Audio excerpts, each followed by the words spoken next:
They say your first love is like a wild rose. As it blooms, it can be beautiful. She had a rough upbringing with few male figures in her life, so she was yearning to be loved. Here comes this guy, and he sweeps her off her feet. But it can also come with bristling thorns. There were police reports that were generated where he puts his hands around her throat. That's that control thing. He had an app in her phone, so he knew where she was at every minute of every day. Sometimes the thorns are so sharp, it poisons the love and can turn deadly. She was shot multiple times. It was clearly overkill, but who would do such a thing? The community was completely shocked, and everyone wanted answers. Why did this happen? And once blood is drawn, it's hard to see the rose's beauty in the same way. It was obvious that she wasn't happy about it because she was losing the person that she loved. She really had her back against the wall, and she felt like there was nothing else that she could do but act for her. November 10th, 2019, Detroit, Michigan. It's a late Sunday night on the west side of America's Motor City. Detroit was once the most affluent city in the country, fueled mainly by the automotive industry. But as those jobs moved out, decay moved in. The neighborhood around Pilgrim and Bentler area is kind of known for drug trafficking, violence. They have a lot of vacant homes, and they have a lot of people that are homeless and just kind of wandering in that area. At 11:40 p.m., the parents of 20-year-old student Cabria Arnold are awaiting a text from their daughter, who should be home from her shift at work. They had a system where they would check in to make sure that they knew where each child was going to be, and when they left somewhere, to check in, give a text message to say, I'm on my way home. But that text doesn't come. When they don't get that text from Cabria after work that I'm on my way home, immediately sirens go off. Her dad tries calling her, and it goes to voicemail. He tries not to panic and come up with some possible scenarios. Maybe her car has a flat tire, or maybe she locked her cell phone in the car. But as it got closer to midnight with no word from Cabria, they decided to drive closer to her job to see what was going on. Kirk, Diane, and their oldest daughter, Paige, get into the car and begin the 3-mile journey to the store, keeping their eyes peeled for the family pickup truck, which Cabria is driving. They're following the route that they know she takes to work. They don't see anything unusual along the route, but then in the distance, they hear sirens and see flashing lights and police cars. So they drive in that direction to an intersection. They see several police cars and crime scene tape set up. Kirk and Diane are pulling up, and they can see the truck, the family truck that Cabria drives. The Arnolds stop their car and jump out, running up to the crime scene tape. They're hoping that Cabria was simply in a car accident or had some minor injuries. But as they get closer, they see a woman's body laying on the asphalt. They recognize it as Cabria, and there's blood all around her. The family identify themselves to a police officer who informs them that Cabria has been shot to death. Diane collapses to the ground and she's inconsolable. Her husband, Kirk, is desperately trying to get answers from the detectives. Who would kill Cabria, and why? Cabria Arnold was a bright, beautiful woman who grew up the youngest of 4 daughters in a tight-knit family. She attended Detroit Renaissance High School, where she was a standout athlete. Cabria was an amazing softball player. She made varsity her sophomore year, and that's extremely rare. In her senior year, she was voted team captain and won her team's MVP award. Her athletic prowess also landed her multiple scholarship offers from several colleges. When Cabria is getting these scholarships, Kirk and Diane are very happy because it takes the financial load off of the household, so they know that she's going to be able to get into one of the better colleges.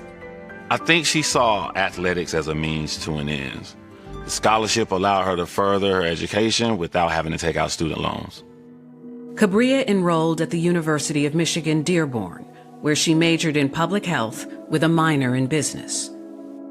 She was very friendly and giving, the kind of person that would do for others without hesitation. Her friends also described her as a fun jokester, the kind that liked to laugh and make others laugh as well.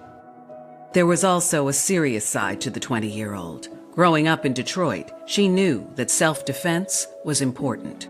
She and her sisters took karate classes, and Cabria herself had earned a black belt, which was quite an accomplishment for a young woman, and it boosted her confidence. One day, Cabria's confident spirit caught the eye of 28-year-old Travis Jones. They immediately hit it off. As a young girl, usually your first time on a college campus, you notice different men notice you. Travis was charming.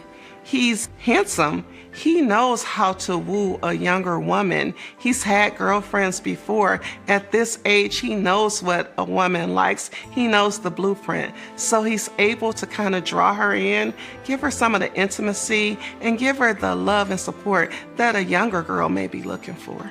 Despite the new relationship, Cabria remained focused on her career goals of becoming a nurse. She also took a job at a nearby grocery store to begin building a nest egg. Her parents really didn't like her working late, but Cabria reassured them she'd be fine because she's working close to home. As police begin processing the crime scene, several theories start to form about Cabria's murder. It could be a carjacking, because in this neighborhood, that's really kind of common. They're used to that. Detroit is usually in the top 10 for that sort of crime, and the West Side is one of the most dangerous areas in the city. There's one obvious fact that goes against this. Cabria's car is still at the scene. But if she put up a fight and made noise which attracted witnesses, then perhaps the carjacker was forced to flee and left the car behind. Crime scene investigators note that Cabria appears to have been shot at least 3 times, including one shot to the head. The shot to the head clearly would have been fatal. After sustaining that wound, investigators suspect that she was killed immediately. Police found 3 shell casings on the ground near Cabria's body, which tells them that the killer used a semi-automatic handgun. Markings on the shells identify the weapon as a 9mm pistol. The crime scene is in a residential area with numerous houses within 100 feet of Cabria's car.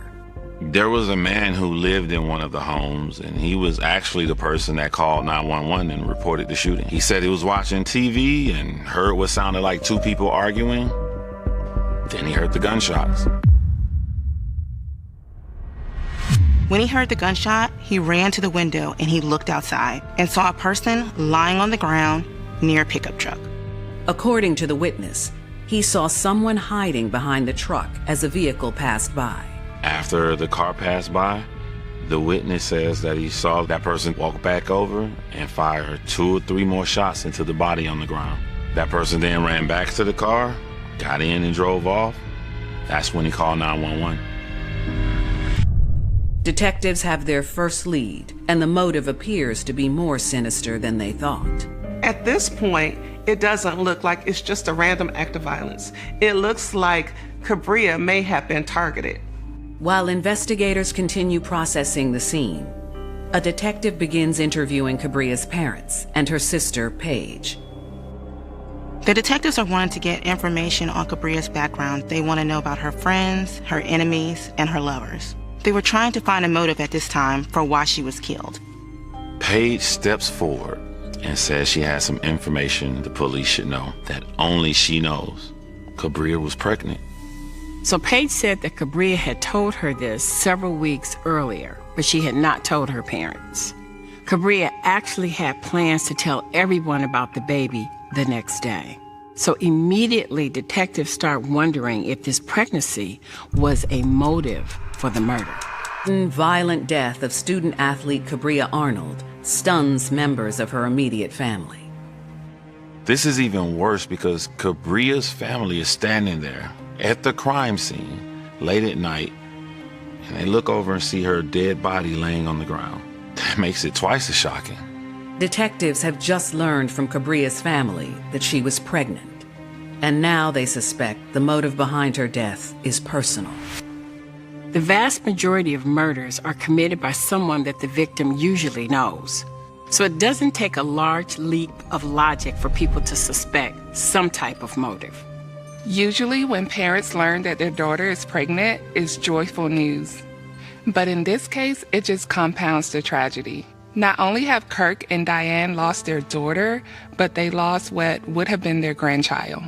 Kirk and Diane Arnold tell detectives that their daughter was dating a 28-year-old man named Travis Jones, and they believe he must be the father of her baby.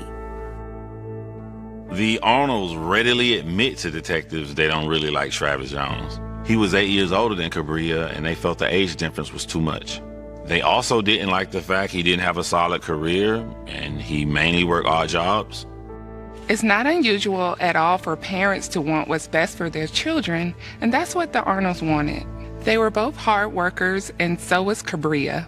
They knew that she was destined for greatness and didn't want her involved with someone who would hold her back. Obviously, the fact that Travis had gotten Cabria pregnant made them like him even less.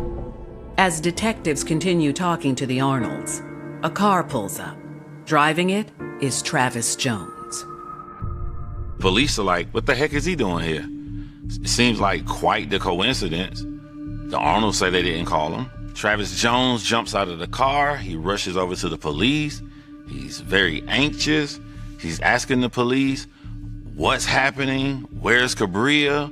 He looks over to the side. He sees the Arnolds. He asks them the same thing. And they tell him Cabria's dead. We're always watching to see how somebody reacts to this type of news, right? Is he surprised? Is he upset? Does he take it in stride? Hoping that he would give away that he was somehow involved, but all of his reactions seem legit. He seems both shocked and upset. Travis tells detectives that he was waiting for Cabria to come home when she finished her shift. When she didn't call or text him, he became worried and drove around trying to find her. He said he was waiting at the Arnold's house for Cabria. Because the family didn't like him, he waited in his car for her to come home. And then when she didn't show up, he did the same thing they did. He started calling and texting Cabria, but he didn't get any responses. So he drove to the store to look for her and eventually happened upon the crime scene. Obviously, we're not going to take anything at face value. His story seemed a little too convenient. He's the boyfriend, so he's going to be a person of interest immediately. Any person who's involved in a relationship is killed. The first suspect that law enforcement have is the significant other, the spouse, the girlfriend, the boyfriend, whatever it is. They look at them first. Police ask Travis to come down to the station for a full interview. He readily agrees. He was cooperative. He gave information willingly. He never asked for an attorney, and he freely, of his own free will, gave information to the police. He tells police again about his whereabouts that night, that he was actually waiting for Cabria to come home. So he became concerned and he was actually driving around looking for her. Detective asked him if they can have access to his phone where they can download all his information as well as his GPS information, and he agrees. Travis walks detectives through his relationship with Cabria. He said that everything was good between them. There was no issues, there was no fights. Essentially, there was no reason he would have wanted her dead. When they asked him about Cabria's pregnancy, he acted surprised and stated that Cabria had not told him that she was pregnant. And then he admits that he didn't have any interest in being a father. I don't want to be a father because I don't have a job right now. I'm not in the proper space right now, but none of those things make me a murderer. As the interview continues, Travis admits to police that Cabria is not the only woman he is dating. He was also seeing a 24-year-old woman named Gabrielle Brantley. So as Travis is telling the police about his relationship with Cabria, his relationship with Gabrielle, he goes on to tell them that not only is he dating these women separately, they're also friends. They go to school together, they hang out, they have conversations, and obviously during those conversations, Cabria is revealing about her pregnancy to Gabrielle, and the police are just taking all this information in, and it's just becoming a part of the plot getting thicker. Detectives ask him, but weren't they jealous of each other? But he claims they got along well, totally fine. They were totally okay sharing Travis. They somehow worked it out in some very mature fashion that they were going to both see Travis. They were all going to have this lovely polyamorous life together. There are some people who live that kind of lifestyle, but it's very rare because it's so outside of the bounds of human nature. Jealousy is an extremely powerful emotion. People are rarely willing to share lovers. It's hard to believe that Cabria would agree to actually get involved in a love triangle. Police have another suspect, Gabrielle Brantley. Because if Jones is dating both of these women, it's possible that one or both of them became jealous, and that could have led to Cabria's death. Detectives ask Travis if he owns any weapons, and he admits to owning 2 guns, including a 9mm handgun. That is an immediate red factor for the detectives. He owns a gun that is the same caliber as the murder weapon. He happens to show up at the crime scene. He's dating 2 women that are okay with it. That is more than a coincidence. Homicide detectives don't normally believe in coincidences. Authorities search his home and retrieve the guns. Detroit police then arrest Travis Jones on suspicion of murder. They send the guns off to the lab along with his cell phone to corroborate his timeline. They continue questioning Jones, but he continues to point the finger at his other girlfriend, Gabrielle Brantley. Police are thinking he may be doing this to throw suspicion off himself. After all, he owns the gun, Cabria is pregnant, he doesn't want any children, so there's a lot of things pointing towards his direction. However, police still can't rule everything out. The police put out an APB on Gabrielle Brantley. They certainly need to talk to her. Were these 2 in cahoots? Where was she at the time of the murder? Was she jealous of Cabria? I mean, these are questions that the police need answers to. Police have arrested Cabria Arnold's boyfriend, Travis Jones, for suspicion of murder. But Jones claims he had nothing to do with his girlfriend's death and points the finger at his other lover, 24-year-old Gabrielle Brantley. There's a lot of evidence that's pointing towards Travis Jones, but detectives have to keep an open mind, especially in a case where you have more questions than answers. Investigators need to do a deep dive into Gabrielle Brantley. Unlike Cabria Arnold, who grew up in a strong family unit, Gabrielle Brantley found herself alone at a young age. She came from a very difficult childhood. Her parents lost custody and their rights were terminated. So she was in that foster care system, right? Anybody that's been part of this foster care system, sometimes it's just a pass-through. It's not ensuring the kids' well-being. It's not ensuring that the kids can go to the next phase of life successfully. There's no support system. Gabrielle became pregnant at 17, but she was determined to avoid the traps that often ensnare young mothers and worked hard to finish high school. She was full-time, taking care of a child, working, doing what she needed to do to just survive because she's been in survival mode for quite some time throughout her young life. She's really pulling herself up by her bootstraps. She's going to U of M, Michigan, Dearborn. She's going into the nursing program, which is a very hard program. She has her own place. She's working. She's really doing it. She's making a life that she didn't have previously. While there, Gabrielle begins a relationship with Travis Jones. Gabrielle is a young mom, hustling her way through life, always in survival mode. And here comes this guy, Travis, older gentleman, and he sweeps her off her feet. He's definitely sweet-talking her. Travis, of course, doesn't tell her that he's a player, right? That he's also dating Cabria. And so Gabrielle thinks she's in a monogamous relationship with him. Gabrielle becomes pregnant and looks forward to having another child. She doesn't tell Travis about this, not immediately, but she's very excited. She feels that she's met the man of her dreams who's spending a lot of time with her. And now she thinks this will cement their relationship. But just a few months into her pregnancy, Gabrielle miscarries. A miscarriage can be an emotionally devastating event for a young woman, and it seems to have hit Gabrielle hard. Police quickly track down Gabrielle and bring her in for questioning. Like Jones, she's very cooperative with the detectives. She said she was home all night and had absolutely nothing to do with the shooting. But she was home alone, and there's no one who can confirm her alibi. Gabrielle admits she knows Cabria Arnold. Like Travis Jones, she claims that she and Cabria were not romantic rivals, but friends. Gabrielle says she and Cabria were attending the same nursing program and met in one of the nursing classes. According to Gabrielle, when they first met, they had no idea they were dating the same person. But as they began talking more and more, they quickly realized they both were dating Travis Jones.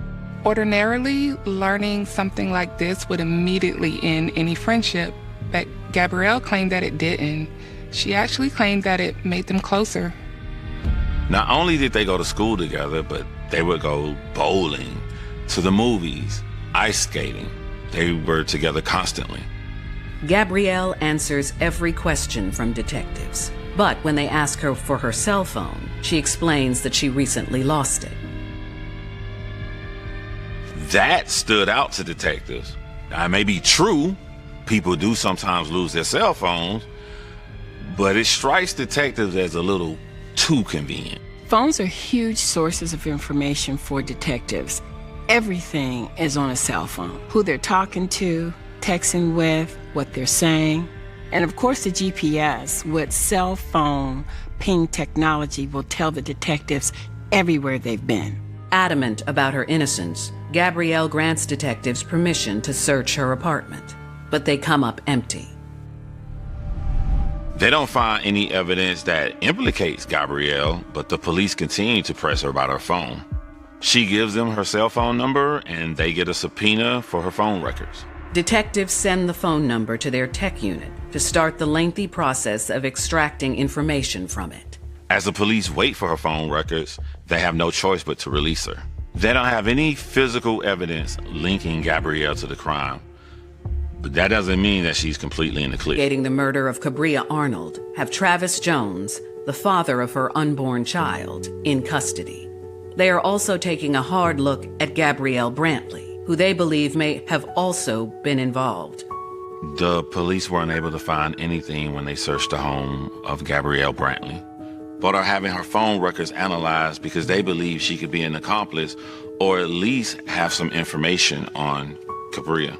Still searching for answers, detectives speak to Cabria's parents again, inquiring about her relationship with Gabrielle, and learn that the two women were not as friendly as Gabrielle claimed.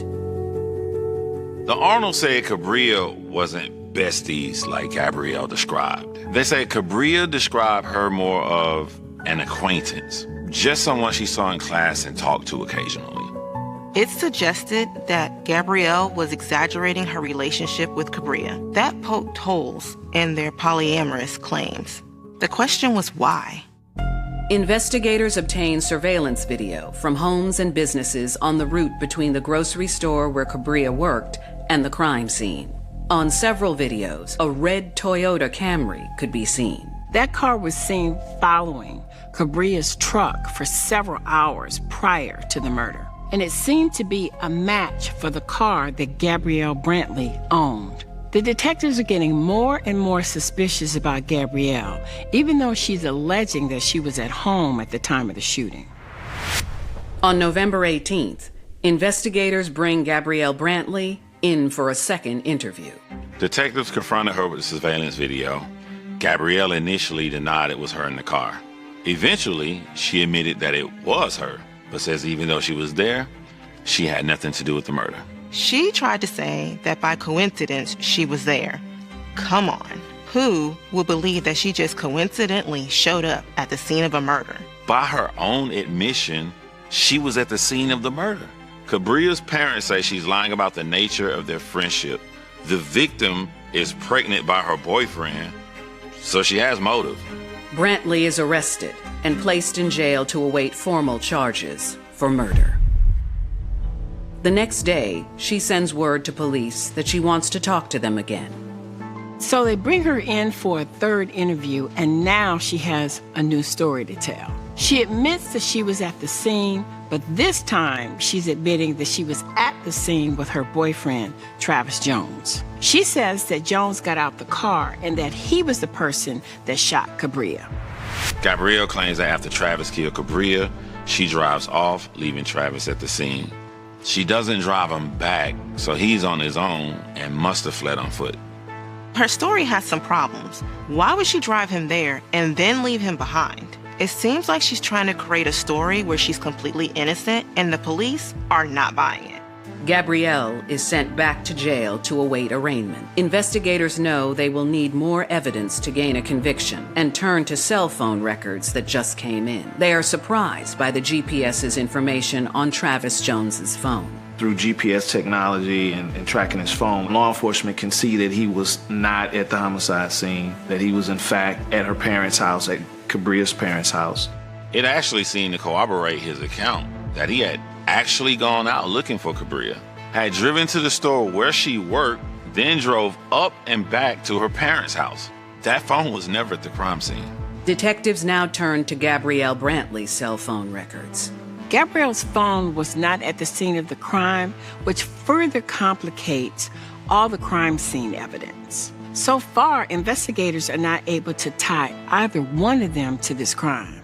The GPS information showed that it was pinging off 2 towers near Gabrielle's apartment. It was not at the intersection where Cabria was murdered, so it didn't implicate her at all in the shooting. But police know Gabrielle was there. She even admitted it. That suggested that she left her phone at home on purpose, creating the illusion that she was never at the scene, essentially creating an alibi for herself. Detectives did notice something unusual in the phone records. There were 5 calls on the evening of the murder from one particular phone. And when they traced the number, it came back to a burner phone. A burner phone is an inexpensive prepaid cell phone that does not require a standard contract. Some people may buy a burner phone because they don't use their phone a lot or they can't afford a more expensive phone or plan. Some people may buy burner phones for criminal activities because they feel like they're harder to trace. When investigators ran that particular number, it came back to a phone that was manufactured by TracFone, which is one of the largest no-contract phone sellers. Detectives contact TracFone. While the company can't tell them who bought the phone, records do show that the phone was sold by a Walmart store in West Detroit before the murder. The store was just a few miles away from where the murder took place. GPS records show that the phone was actually in the area of where the murder occurred. TracFone records not only show where the phone was purchased, it also shows the exact date and time of purchase and where it was activated.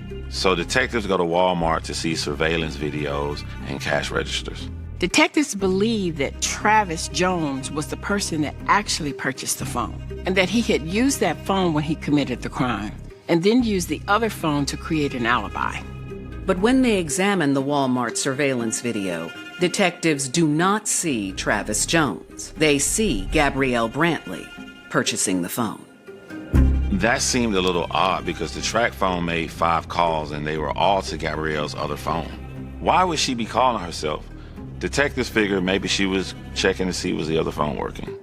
This firmly cemented the idea that Gabrielle was involved with the murder. She admitted being at the scene, and this confirmed that she was there. She claimed that she didn't do it, but why then did she buy this phone? Investigators still suspect that Travis Jones was also involved. Travis Jones admitted to the police that he didn't want to be a father, and Gabrielle quickly changed her story to say that Travis shot her. The detectives think that they're both involved with this shooting, but do they have enough evidence to prove it? That's the real question. Walmart surveillance videos show that Gabrielle Brantley bought a burner phone that was at the scene of Cabria Arnold's murder. Investigators also think that her boyfriend, Travis Jones, played some role in orchestrating the shooting. Jones' phone records do not place him at the crime scene, so everything is quickly pointing to Gabrielle. But they still hadn't cleared Travis because they were waiting on the ballistics from the gun that they recovered from his home. They believe that it will match the murder because it's the same caliber as the gun used at the shooting. When investigators received the ballistics report, they learned the shell casings from the 9mm gun do not match those found at the crime scene. Although Travis Jones' gun was the correct caliber, it was discovered that it was not the gun that was used in the actual shooting. So where do detectives go now? But they still have compelling evidence that Gabrielle was involved. So they decide to go to her and offer her a plea deal. Admit that she did it and agree to testify that Travis Jones was involved, and they'll give her a lighter sentence. Prosecutors offer Gabrielle 20 years in prison in exchange for her testimony. 18 years for the murder, 2 years for the felony firearm or the gun. But she turns the offer down, claiming she is innocent, and Travis Jones is released and cleared. She said, I did not kill my friend. She figured that the jury would see through everything and say that there is reasonable doubt.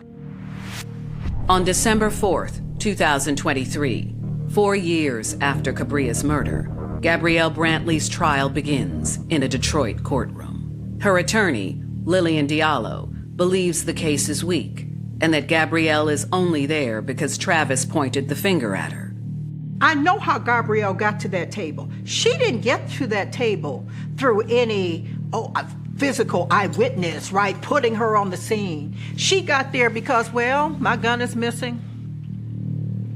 The lady is pregnant with my baby. I do not like children. Don't like them. Now she's dead. But prosecutors present a litany of evidence which places Gabrielle at the crime scene at the time of the shooting. Gabrielle bought a burner phone the day of the murder. She was seen on Walmart surveillance video buying that phone, and cell records put that phone in the neighborhood where the murder took place at the time of the shooting. They believe that she brought the phone to communicate with Cabria in order to lure her to the intersection where the murder took place. Her statements to police was another key piece of evidence against her. She gave 3 statements, and each one was different than the one before. The truth doesn't change, so when someone keeps changing their story, it's obvious that the person is lying. But the defense argues there is nothing in Gabrielle's background that would suggest she was capable of such a crime. The defense's portrayal of Gabrielle is that she has no priors. She doesn't have a violent background. However, Travis has many violent episodes that they can name. It was a hostage situation where his mom was the hostage. That's pretty significant. And they were able to, talk him out with SRT and get him some kind of help. In addition, the defense claims Travis has been physically abusive to Gabrielle. There were police reports that were generated, right? The one that I remember very emphatically is the choking, right? Where he puts his hands around her throat. That's that control thing, right? That's not love. That's not showing me you love me when you want to choke me or hit me or punch me or kick me or control me. That is not love.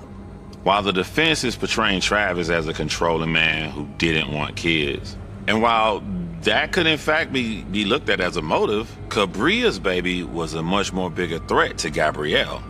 Gabrielle has also become pregnant by Travis, but she has a miscarriage. Now she's on the outside looking in, and she had to wonder if Travis would end their relationship. Prosecutors argue that Gabrielle followed Cabria as she left work that evening, then confronted her at an intersection. I think that conversation is what led to the shooting that night. First time they really had a discussion about Cabria being pregnant with Travis's child. I believe at that moment it came out that the both of them were seeing him at the same time. It was obvious that she wasn't happy about it because she lost her child and she was losing the person that she loved, whether he loved her back or not, to a younger person who was pregnant and was getting ready to have his baby. The defense claims Gabrielle was not jealous of Cabria. I know Gabrielle, right? And she was not against Cabria, from what I could see. She wasn't against a pregnancy. I mean, look at it this way. The man in common wasn't going anywhere. That doesn't do anything for her to get rid of Cabria, because if this is who he is, there'll be another Cabria. Probably several other ones, right? That's what I always go back to. I'm like, how did that benefit her? If she killed Cabria, what is the benefit to her? And I don't see it, right? To others, the benefit is obvious. Cabria was competition for her. Gabrielle is concerned that Travis will focus all of his attention on Cabria and the new baby, and she wanted to keep him on to herself. Jealousy is one of the most powerful human emotions, and it was obvious from Gabrielle's text that she had become jealous of Cabria. And jealousy is the motive of many, many murders. Gabrielle Brantley's trial for the murder of Cabria Arnold. Prosecutors weave a web of circumstantial evidence, placing her at the crime scene on the night of the murder. They presented evidence that Gabrielle's burner phone was pinging at the intersection at the time the shooting occurred. The trial lasts a little over a week. On December 12, 2023, a jury convicts Gabrielle Brantley of first-degree murder and assault on a pregnant woman causing miscarriage. The judge sentenced Gabrielle to life in prison without the possibility of parole, with an additional 15 years for assault on a pregnant woman. Gabrielle made a big mistake turning down that plea deal. Had she taken it, she would have gotten out of prison in 20 years. And as it is now, she'll spend the rest of her life behind bars. At the sentencing hearing, Cabria's father got up and read a statement, saying that there was no punishment that could compare to the pain and torture that Gabrielle inflicted upon the family. It was still clear that the Arnold family was devastated by this senseless murder. They speak of it as not just the loss of a sister, but a nephew, a grandchild. This has been a huge, huge burden, a huge loss to the family. It's so tragic that Cabria Arnold lost her life in this manner. She was the darling of the community, and she's only 20, and she's made all these strides. So the tragedy of her life being snuffed out is a tragedy for all. Gabrielle continues to deny any involvement in the murder. She got up on the witness stand and maintained that her and Cabria were still friends and she didn't kill her. She said, "I am a lot of things, but a murderer I am not." That had to be extremely hurtful for Cabria's parents and siblings, the fact that she didn't admit what she had done and apologize. No charges are ever filed against Travis Jones, although some still believe he bears responsibility for setting the wheels in motion. He told police in his interview he didn't want to have children, yet he got 2 women pregnant. He may not have pulled the trigger, but he's part of the reason Cabria is dead. You have to wonder, did Gabrielle do this completely out of jealousy, or was it to help her man who didn't want this child? I guess we'll never know. Unfortunately, Gabrielle and Cabria both picked this man, and he just pretty much threw both of them under the bus in this whole entire situation. Gabrielle did these things because she was so in love with her man. She was trying to make sure that he had the life that he wanted so that they could have the life that they wanted. So to all the ladies, young ladies, whomever, we have got to start being more sisterly towards one another, right? We have got to stop seeing each other as our competition. I am not your competition. If I can give you a hand up, I will give you a hand up. We have got to stop the hurting part. For many, a rose is the ultimate symbol of love, something to be nurtured and cherished.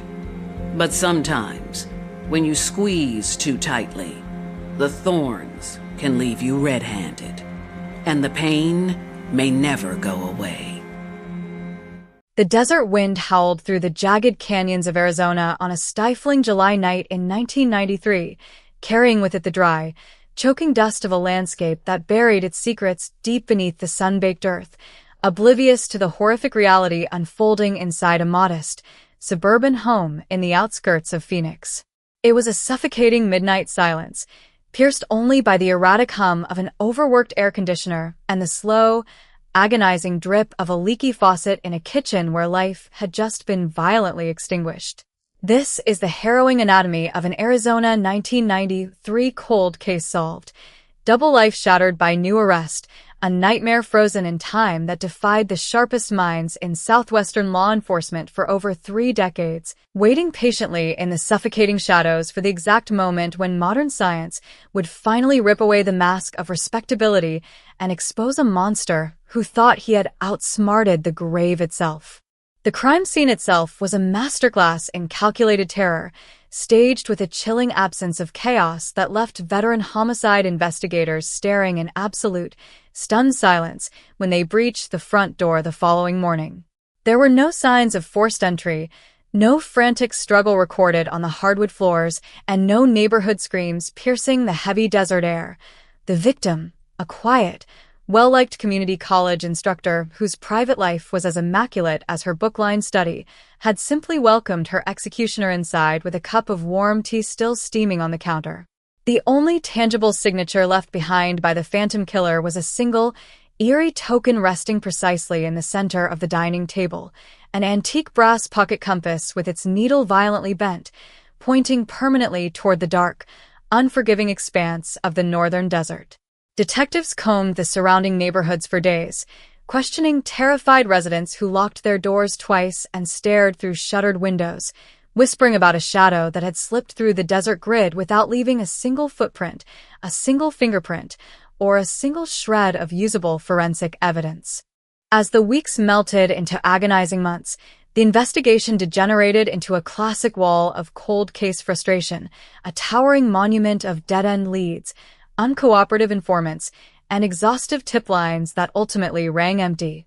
The local police department threw everything they had at the file, tracking hitchhikers across state lines, interrogating former associates, and dragging the scorching washes surrounding Phoenix for any trace of the missing weapon, but the desert surrendered nothing.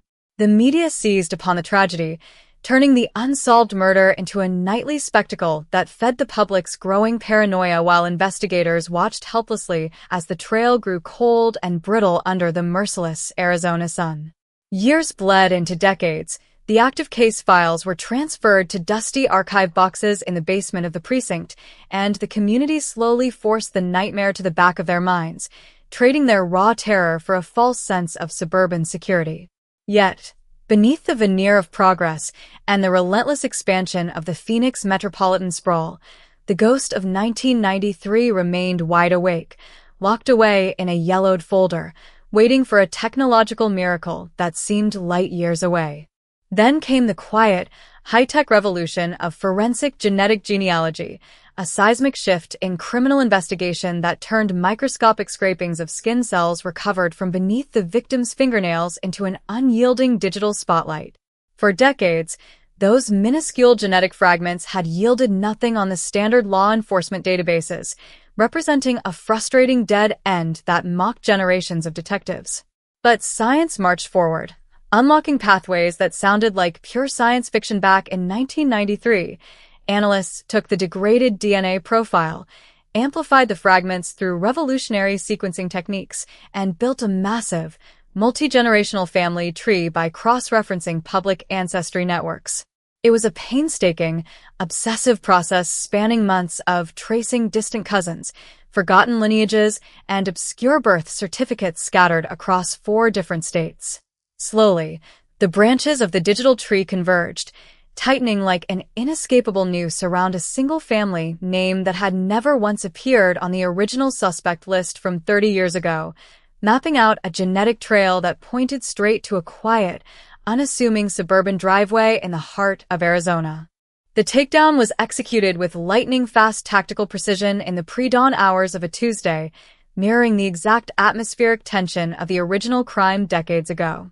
Heavily armed units converged on a meticulously manicured suburban home where an elderly man lived a life of quiet respectability, a grandfather, a respected local volunteer, and a seemingly harmless fixture of his community who tended to his desert-landscaped yard with obsessive care. As the front door was breached, the sudden intrusion of flashing red and blue lights shattered the fragile peace of the morning, painting the living room walls in violent strokes of crimson and azure. The suspect, waking abruptly from a deep sleep, did not scream, did not reach for a weapon, and did not offer a frantic denial. Instead, a heavy, Suffocating silence filled the room as he looked past the tactical gear and locked eyes with the lead cold case investigator, his face draining of all color as he recognized the inevitable look of a trap that had finally sprung after 33 long years. The elaborate facade of ordinary citizenship crumbled instantly, revealing the hollow, frozen expression of a man who had spent a lifetime waiting for a knock he always knew would eventually come. Inside the interrogation room, beneath the unrelenting glare of overhead fluorescent tubes, the elaborate facade of a double life collapsed like a house of cards under the crushing weight of scientific certainty. For 33 years, Arthur Vance had lived as a pillar of his suburban community, a dedicated churchgoer, a gentle husband, and an affectionate grandfather whose quiet demeanor inspired trust in everyone he met.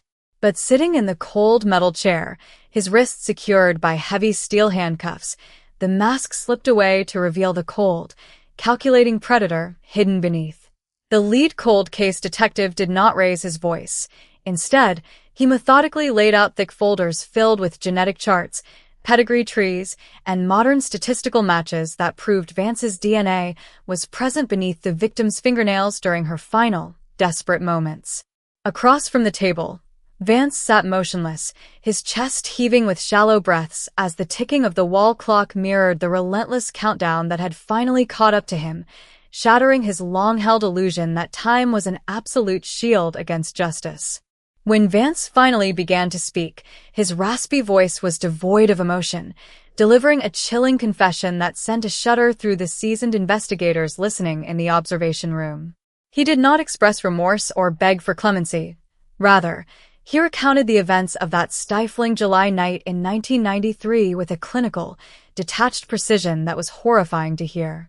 He detailed how he had maintained a secret, volatile connection to the victim, visiting her under the cover of darkness while his family believed he was working late at a local firm. A sudden confrontation over his hidden life had escalated into swift, merciless violence, leading him to silence her before she could expose his dark secret. He admitted to meticulously wiping down surfaces, staging the crime scene to look like an enigmatic break-in, and intentionally leaving the bent brass compass as a bizarre distraction to baffle police, a calculated gamble that had successfully misled law enforcement for over 3 decades until science rewrote the rules of the game. The news of Vance's arrest sent shockwaves through the local community, exploding across local news channels, national headlines, and social media platforms like a sudden volcanic eruption. Friends and neighbors who had lived alongside Vance for decades were thrust into a state of profound psychological horror, unable to reconcile the image of the helpful, gentle old man who baked pies and tended his garden with that of a cold-blooded murderer. The peaceful suburban neighborhood became a swarm of news vans, satellite trucks, and investigative reporters interviewing shocked residents who stared blankly at the camera, struggling to grasp the terrifying reality that an unpunished monster had been living right next door for over 30 years. The revelation exposed the frightening vulnerability of everyday life, serving as a stark, unsettling reminder that ordinary, polite people can harbor extraordinary evil behind closed doors, walking among their neighbors without dropping a single hint of the blood on their hands. As the legal proceedings moved toward a high-stakes trial, the prosecution built a virtually indestructible case centered on the undeniable marriage of traditional physical evidence and cutting-edge forensic genealogy. The courtroom in downtown Phoenix was packed to capacity every single day, filled with true crime enthusiasts, legal scholars, journalists, and a grieving family that had waited more than half a lifetime for their day in court. When the prosecution presented the digital family tree that led directly to Vance, accompanied by expert testimony explaining the microscopic DNA matches, the atmosphere in the chamber grew deathly quiet. The defense attempted to question the chain of custody for 30-year-old evidence and raised technical objections regarding genetic privacy, but their arguments withered against the sheer, mathematical certainty of the biological proof. Jurors looked from the high-resolution genetic charts on the digital monitors to the frail, gray-haired man sitting at the defense table, seeing not an innocent elderly citizen, but a calculated killer whose past had finally trapped him. The emotional peak of the court battle arrived when the victim's surviving relatives stood before the judge to deliver their impact statements, their voices trembling with decades of accumulated heartbreak and anger. They spoke of the empty seats at holiday dinners, the missed milestones, and the torturous uncertainty that had haunted their lives since that horrific night in 1993. For 33 years, they had lived under a heavy cloud of unresolved grief, wondering if the person responsible was watching them from afar or laughing at the failure of justice. Looking directly at Vance, who refused to meet their eyes, they declared that while his late arrest could never restore the life he took, it had stripped him of the comfortable retirement he had stolen from the universe, ensuring that his final days would be spent in the sterile, unforgiving isolation he so richly deserved. When the jury returned with a unanimous guilty verdict after only 2 hours of deliberation, a collective sigh of profound relief swept through the gallery, breaking the heavy tension that had gripped the room for weeks. The judge handed down a sentence of life imprisonment without the possibility of parole, ensuring that Vance would never again draw a breath of free air under the scorching Arizona sun. As the heavy double doors of the courtroom closed behind him, the legal saga came to a definitive end, but the cultural impact of the Arizona 1993 cold case solved, double life shattered by new arrest, remained deeply etched in the public consciousness. It stood as an unassailable monument to human perseverance, a triumph of scientific evolution over criminal cunning, and a permanent warning to every hidden killer still hiding in the shadows. No matter how many years pass, no matter how deeply you bury your past, the truth is an unyielding force that will eventually tear through the dark and demand its ultimate reckoning. The iron gates of the Arizona State Prison complex slammed shut with a deafening, metallic crash, echoing through the concrete courtyard and sealing Arthur Vance into a stark, unforgiving reality where his decades-old double life was permanently extinguished. Inside the sterile confines of his cell, the scorching desert heat seeped through the thick concrete walls, a bitter, constant reminder of the arid wilderness outside where he had once walked free, posing as a respectable, gentle citizen. For 33 years, Vance had relied on the relentless passage of time to erode memories, dissolve clues, and scatter witnesses, convinced that the desert soil had absorbed his crime forever.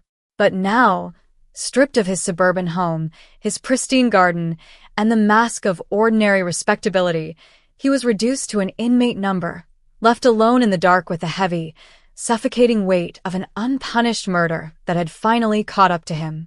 The silence of his cell was not peaceful. It was an active, psychological torment, filled with the phantom echoes of the 1993 crime scene and the terrifying realization that his carefully constructed legacy had been completely annihilated. Outside the prison walls, the lingering shockwaves of Vance's conviction continued to reshape the surrounding Phoenix community and reverberate throughout the national law enforcement landscape. Neighbors who had lived alongside Vance for decades, sharing backyard barbecues, holiday greetings, and neighborhood watch duties, were left grappling with a deep, unsettling sense of betrayal and vulnerability. The manicured cul-de-sac where he had resided turned into an eerie focal point of public curiosity, with residents staring at the quiet house and wondering how an individual could harbor such cold-blooded evil behind an everyday, polite smile. The horror was not merely that a murder had occurred in 1993, but that the killer had lived among them for over 3 decades without displaying a single crack in his everyday persona. Local community groups and neighborhood associations organized support sessions to help residents process the collective trauma, while local news networks produced deep-dive investigative features exploring the terrifying phenomenon of long-term criminal concealment in ordinary suburban settings. For the cold case investigators and forensic genetic genealogists who had dedicated years of painstaking effort to solving the 1993 murder, the final verdict represented a monumental triumph of modern forensic science over historical obscurity. The successful application of advanced DNA sequencing and familial genealogy in Vance's case provided a proven, revolutionary template for law enforcement agencies across the country. Police departments across Arizona and neighboring states immediately began auditing their own dormant archives, pulling dusty, yellowed case files from basement vaults to extract degraded biological evidence for modern testing. The breakthrough served as a powerful declaration that time was no longer an impenetrable shield for perpetrators of historic crimes, breathing fresh momentum into thousands of forgotten investigations that had sat cold for decades. Specialized cold case task forces were established, equipped with state-of-the-art computational tools and funded by state grants specifically allocated to process backlogged genetic samples from unsolved violent crimes. In academic and legal circles, the resolution of the Arizona 1993 cold case fueled intense, ongoing debates regarding the ethical boundaries and constitutional implications of familial DNA searching. Legal scholars, privacy advocates, and civil liberties organizations dissected the investigative methodology used to track Vance, examining how public ancestry databases were leveraged by law enforcement to construct multi-generational family trees. While the public universally celebrated the capture of a dangerous murderer, privacy experts cautioned that the unregulated expansion of genetic surveillance could set precedent for broader governmental intrusion into personal biological data. Legislative committees held public hearings to draft clear, comprehensive guidelines balancing the imperative of solving cold-running violent crimes with the constitutional right to privacy, ensuring that forensic genetic genealogy would remain a transparent, legally sound, and accountable tool for future generations of criminal investigators. For the surviving family members of the victim, the conclusion of the trial and the permanent incarceration of Arthur Vance brought a long-awaited, profound sense of peace, though the deep scars left by 33 years of agonizing uncertainty could never be fully erased. The family established a charitable foundation in memory of the Quiet College instructor, dedicated to supporting victims of violent crime and funding cold case research initiatives across the Southwest. The memorial table in their home, once a focal point of unresolved grief and lingering questions, transformed into a space of quiet tribute, dignity, and remembrance. They frequently spoke at public symposiums and true crime conferences, sharing their journey to encourage other families still waiting in the dark for answers, proving that memory, perseverance, and truth are far more enduring than the shadows of a killer's deceit. As months turned into years, the physical footprint of the 1993 crime scene gradually faded into the broader landscape of the expanding Phoenix metropolis, yet the story of the Arizona 1993 cold case solved, double life shattered by new arrest, remained permanently etched into the annals of American criminal history. The suburban home where the tragedy occurred was eventually sold and renovated, its interior updated and its garden redesigned, scrubbing away the physical remnants of that dark July night. Yet, for true crime historians, law enforcement professionals, and the local community, the case stood as an unassailable monument to human resilience and technological progress. It served as a stark, permanent warning echoing across time.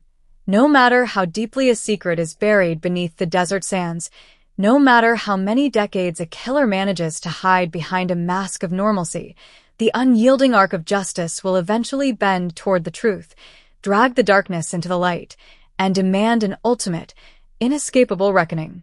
The heavy iron cell door clicked firmly into place with an absolute, uncompromising finality, locking Arthur Vance inside the dim, concrete confines of the maximum security tier, where the passage of days was measured only by the changing shift of guard footsteps and the dull, amber glare of corridor lights.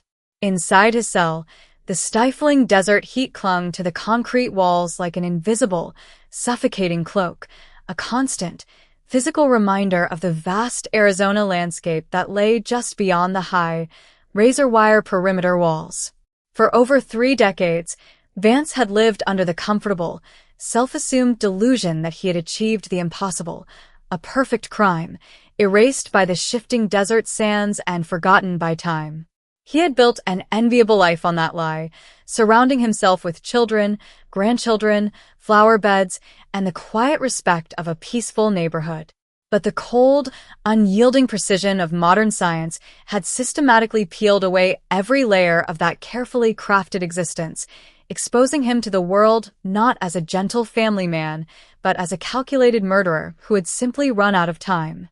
In the quiet, desolate hours of the night, when the prison block finally settled into a tense, uneasy silence, Vance found himself trapped in a relentless mental loop, forced to re-examine every choice, every cover-up, and every moment of deception that had defined his life since July 1993. The silence was not a reprieve. It was an active, crushing weight that amplified the ghosts of his past.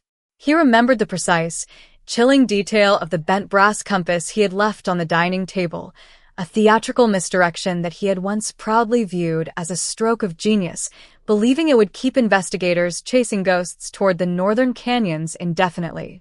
For 33 years, that calculated gamble had worked, leaving a file folder to gather dust in a precinct basement while he enjoyed decades of family dinners, summer vacations, and quiet retirements.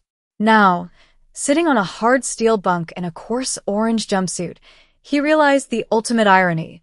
While he had been busy aging gracefully in the sun, his own biological signature had remained frozen in time, silently waiting beneath microscopic layers of preserved evidence for the exact moment science would catch up to his arrogance. Outside the penitentiary gates, the cultural and psychological impact of Vance's capture continued to ripple across the desert metropolis of Phoenix and into the broader national consciousness. The quiet suburban neighborhood where he had resided for decades remained an eerie site of morbid fascination for local residents and true crime journalists alike. People who had lived next door to Vance, neighbors who had shared tools over the fence, exchanged holiday gifts, and trusted him to watch their homes, suffered from a deep, lingering sense of psychological whiplash. The horrific realization that a cold-blooded killer had been living mere feet away for over 30 years shattered the neighborhood's fragile sense of security, proving that evil does not always lurk in dark alleyways or far-off places. Sometimes it wears a smile, carries a watering can, and politely waves hello every morning. Community meetings were held to address the collective trauma, but the invisible scar remained, forever altering how the residents viewed strangers, neighbors, and the deceptive nature of everyday appearances. For law enforcement agencies across the Southwest, the successful resolution of the Arizona 1993 cold case served as a transformative catalyst, completely revolutionizing how unsolved homicide files were viewed and prioritized. The fusion of forensic genetic genealogy, advanced DNA sequencing, and multi-generational familial mapping had proven beyond a shadow of a doubt that no case was truly hopeless, no matter how many decades had elapsed. Police departments that had previously consigned old binders to permanent storage began aggressively auditing their cold case vaults, securing state and federal grants to process backlogged biological evidence. The case became a mandatory textbook study in police academies across the country, highlighting the importance of proper evidence preservation from past eras and demonstrating how modern computational tools could resurrect forgotten crimes to deliver absolute, undeniable justice. The message sent to lingering fugitives and hidden perpetrators was loud, clear, and terrifying. The clock was ticking, the shield of time had shattered, and the past was no longer a safe place to hide. Meanwhile, the surviving family members of the victim continued their quiet, courageous journey toward long-term healing, transformed by the ultimate victory of truth over decades of painful obscurity. The Memorial Foundation they established in honor of the Quiet College instructor expanded its reach, providing crucial funding for forensic testing and other long-standing cold cases, and offering emotional support networks for families navigating the agonizing uncertainty of unsolved violent crimes. The empty space left by her loss could never be filled, nor could 33 years of missed birthdays, holidays, and family milestones ever be restored. Yet, the heavy, suffocating cloud of mystery that had hung over their lives since that dark July night in 1993 had finally lifted, replaced by the enduring dignity of justice. They no longer had to wonder who had stolen her future or whether her killer was walking free. The answer was documented, proven, and permanently locked away behind prison steel. As the years began to march forward, the physical world slowly moved on from the tragedy, but the legacy of the Arizona 1993 cold case solved, double life shattered by new arrest, remained permanently etched into the annals of modern American criminology. The suburban home where the crime had occurred was eventually repainted, landscaped, and occupied by new owners who sought to build fresh memories within its walls, scrubbing away the physical echoes of the past. Yet, The story itself survived as an unassailable monument to human perseverance, scientific innovation, and the relentless pursuit of truth. It stood as a timeless warning echoing across the desert winds. No matter how deeply a secret is buried, no matter how carefully a mask of ordinary respectability is worn, and no matter how many decades a killer manages to outrun the law, the long arm of justice will eventually reach through the shadows, drag the darkness into the light, and demand a full, inescapable reckoning. The dim fluorescent bulb hanging outside cell block B flickered with a faint, buzzing hum, casting long, trembling shadows across the damp concrete floor of Arthur Vance's isolation cell. Deep inside the maximum security facility, the passage of time had ceased to follow the natural rhythm of the Arizona sun. It was measured only by the cold, mechanical routine of head counts, tray deliveries, and the hollow clang of steel doors reverberating through the tiers. Sitting on the narrow edge of his iron cot, Vance stared down at his withered, liver-spotted hands that had spent 33 years tending peaceful rose bushes, holding grandchildren, and carving out an idyllic suburban retirement, but which were now permanently recorded in court archives as the instruments of an unspeakable, cold-blooded crime. The air inside the cell was thick and stagnant, holding onto the desert heat long after nightfall, a suffocating environment that forced him into an unbroken, solitary confrontation with the ghost of his 1993 victim and the absolute destruction of his carefully constructed double life. For decades, Vance had convinced himself that his meticulous cover-up had granted him total, unassailable immunity. He had watched from afar as the initial media frenzy surrounding the 1993 murder faded from front-page headlines into local history, and he had quietly celebrated every year that passed without a knock on his door. He had believed that time was an active accomplice, eroding physical evidence, dulling witness memories, and burying the truth deeper into the scorching Arizona soil with every passing decade. But sitting in the sterile quiet of his prison cell, the crushing weight of reality settled over him. Time had not been his protector. It had merely been a long, deceptive delay before the inevitable trap snapped shut. Modern genetic science had looked straight through the fog of 33 years, ignoring the gentle demeanor, the pristine lawn, and the respectable community reputation he had built, identifying him with absolute, mathematical certainty from microscopic biological fragments he thought he had wiped away long ago. Beyond the razor-wire perimeter of the state penitentiary, the local community in the Phoenix metropolitan area continued to navigate the profound psychological aftermath of the case. The quiet suburban neighborhood, where Vance had resided for over 3 decades, remained permanently altered by the revelation. Homes that had once felt completely secure in their suburban isolation were now viewed through a lens of quiet suspicion. Neighbors who had lived beside Vance for years found themselves reevaluating every conversation, every wave across the fence, and every friendly interaction they had ever had with him. The realization that a cold-blooded killer could live among them for more than 30 years without dropping his polite, gentle mask stripped away the comfortable illusion of suburban safety, leaving behind an invisible, enduring scar. Local community organizations held forums on neighborhood safety and trauma, but the fundamental truth exposed by the arrest remained unshakable. Evil does not always announce itself with violence or chaos. Sometimes it wears a smile, waters its lawn on Sunday mornings, and blends seamlessly into the background of everyday life. Within the regional law enforcement community, the successful resolution of the Arizona 1993 cold case sparked a sweeping institutional transformation.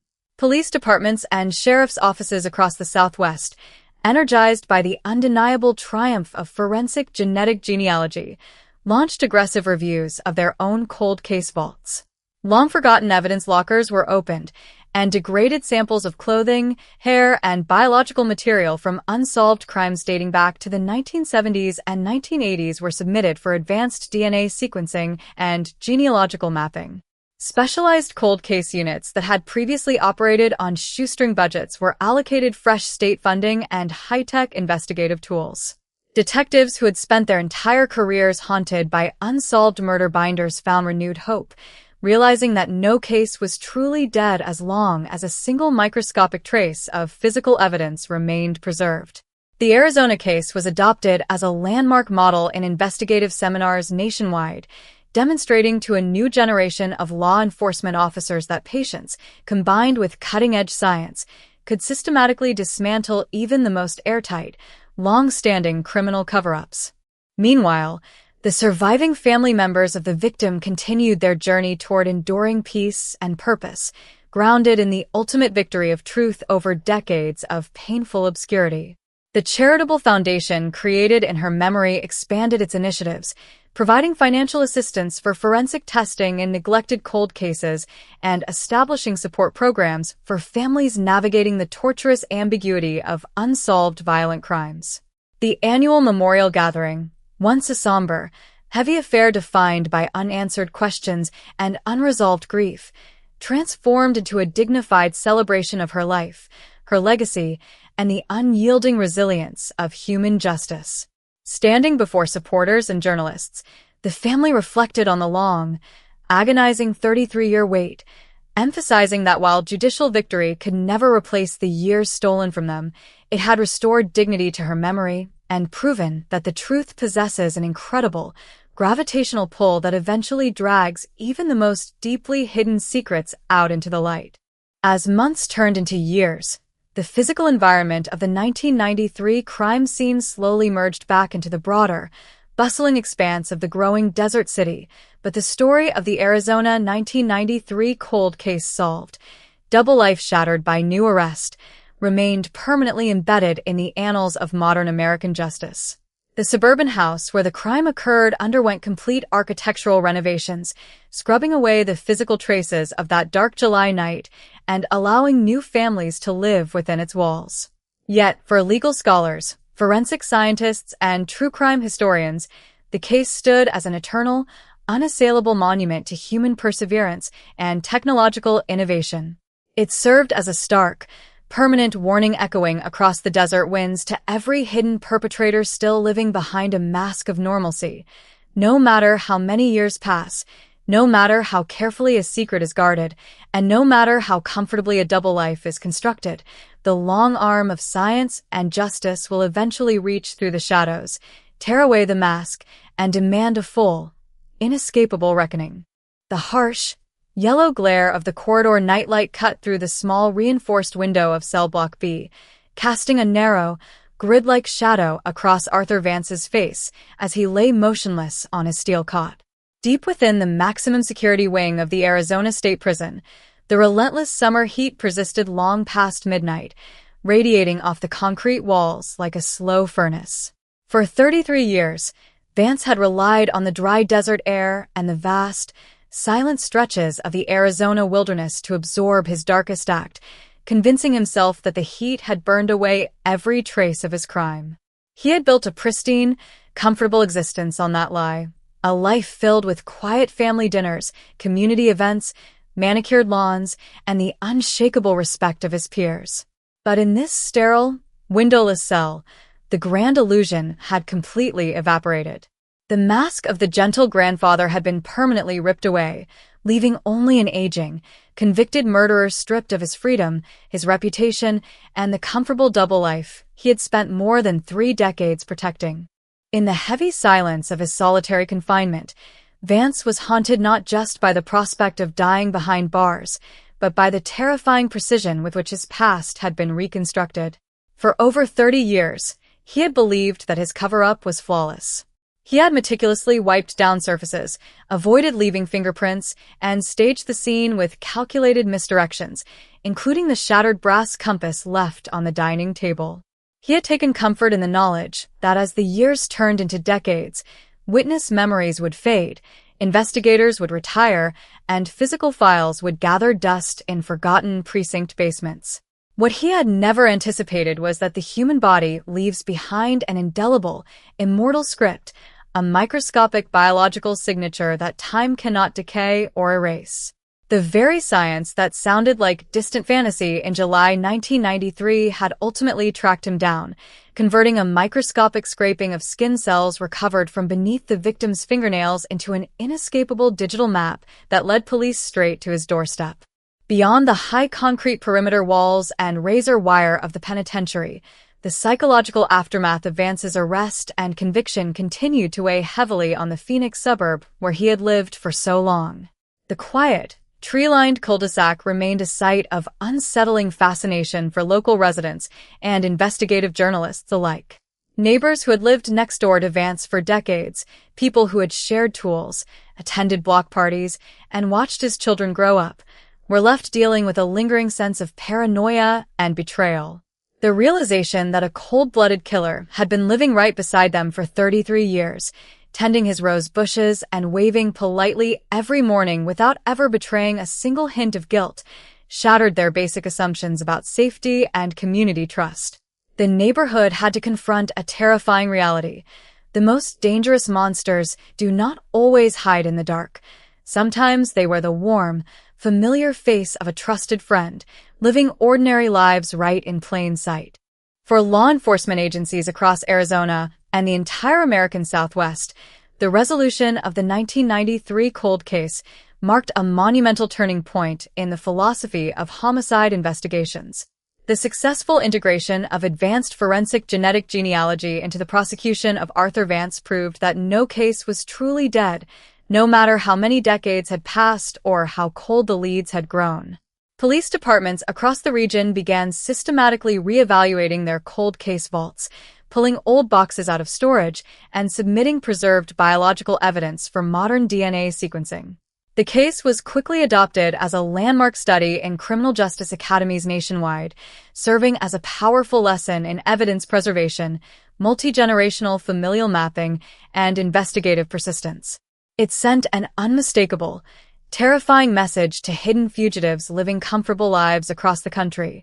The shield of time had permanently broken, and the past was no longer a safe place to hide.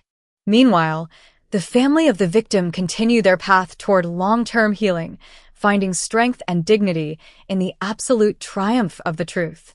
The foundation they established in her honor flourished, providing critical financial resources for forensic testing in other neglected cold cases and offering emotional support to families navigating the torturous uncertainty of unsolved violent crimes. The empty space left by her loss could never be filled, nor could the 33 stolen years ever be returned to them. Yet, the heavy, suffocating cloud of mystery that had hung over their lives since that scorching July night in 1993 had finally lifted forever. They no longer had to wonder who had stolen her future or whether her killer was out there enjoying his life unpunished. The answer was documented, proven in court, and permanently sealed behind prison steel.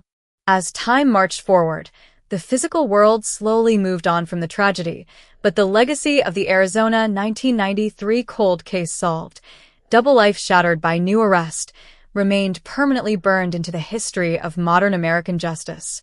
The suburban house where the murder occurred was eventually renovated, its interior updated and its garden redesigned, scrubbing away the physical traces of that fateful night. Yet, the story itself survived as an unassailable testament to human perseverance, scientific evolution, and the relentless pursuit of truth. It stood as an eternal warning echoing across the desert winds.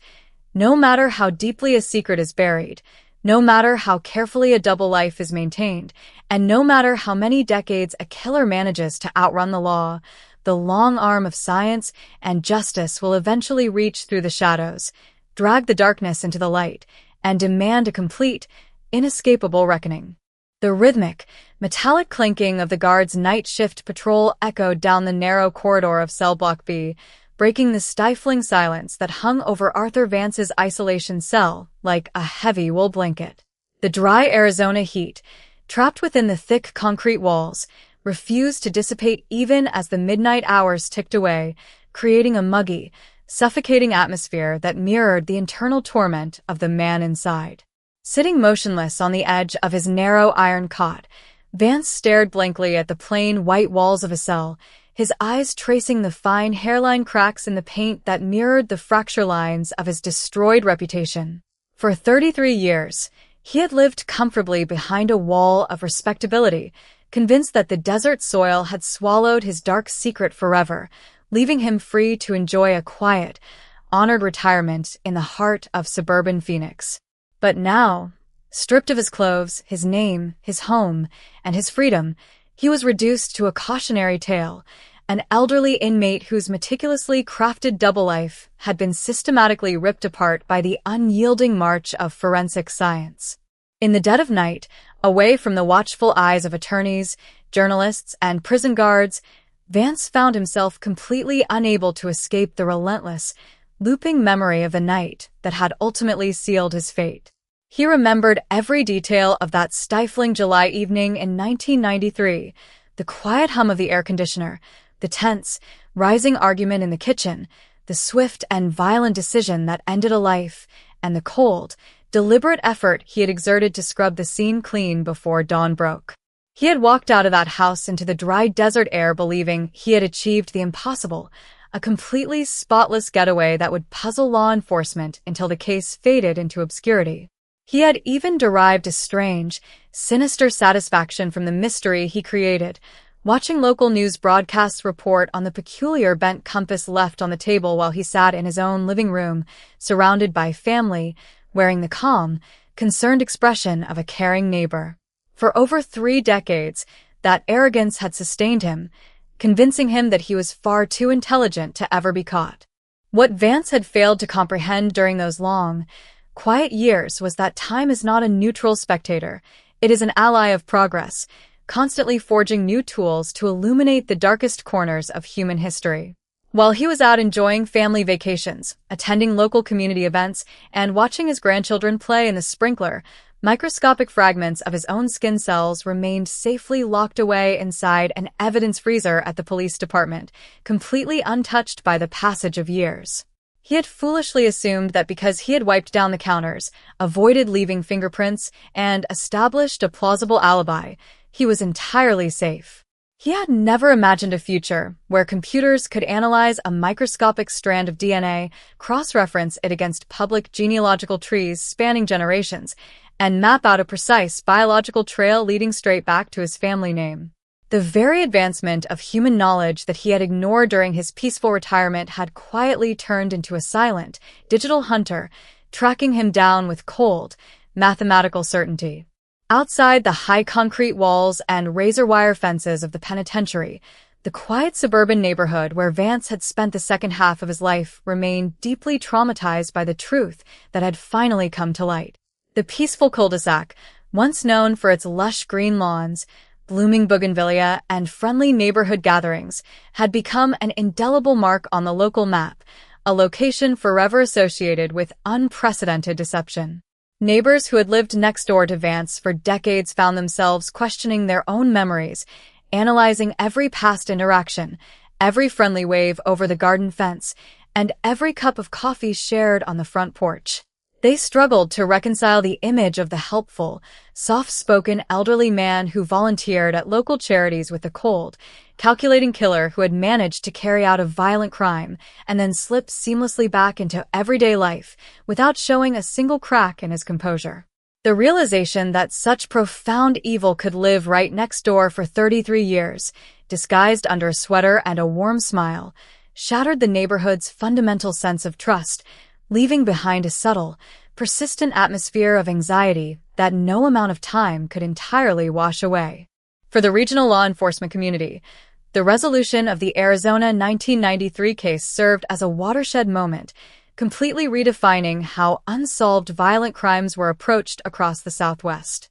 The dramatic success of forensic genetic genealogy in bringing Arthur Vance to justice demonstrated that the concept of a cold case was rapidly becoming obsolete in the modern era. Police departments and sheriff's offices across the region immediately began auditing their historical evidence vaults, pulling dusty boxes from forgotten shelves and subjecting decades-old biological samples to high-tech DNA sequencing techniques. The case was integrated into law enforcement training curricula across the state, serving as a powerful demonstration of how patience, modern computational tools, and rigorous evidence preservation could tear through the longest, most sophisticated cover-ups.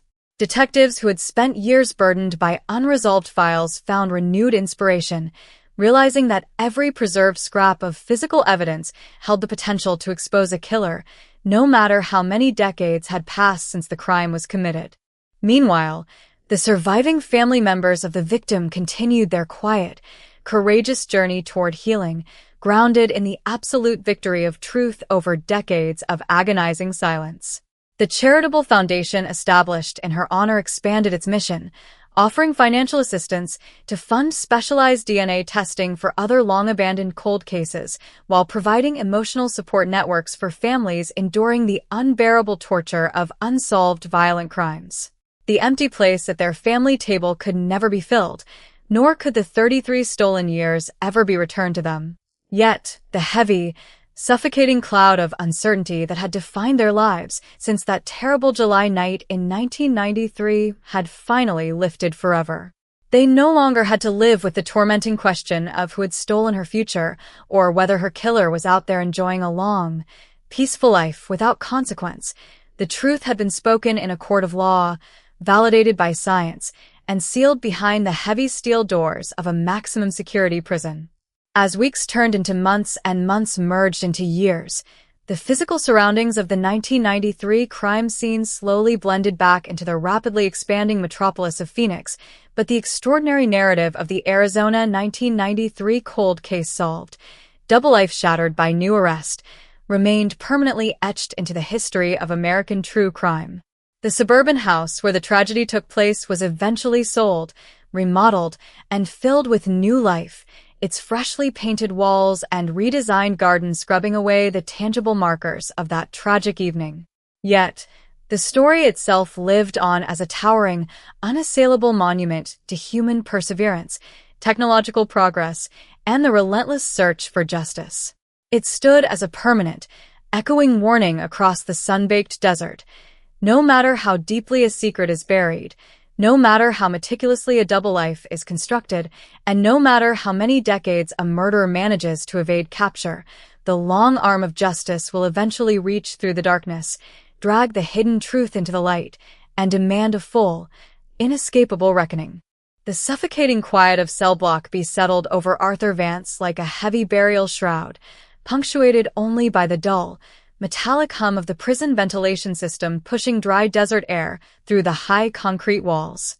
Outside, the vast Arizona landscape rolled on into the darkness, indifferent to the old man sitting hunched on his narrow steel bunk, staring at his trembling hands in the pale glow of the corridor light.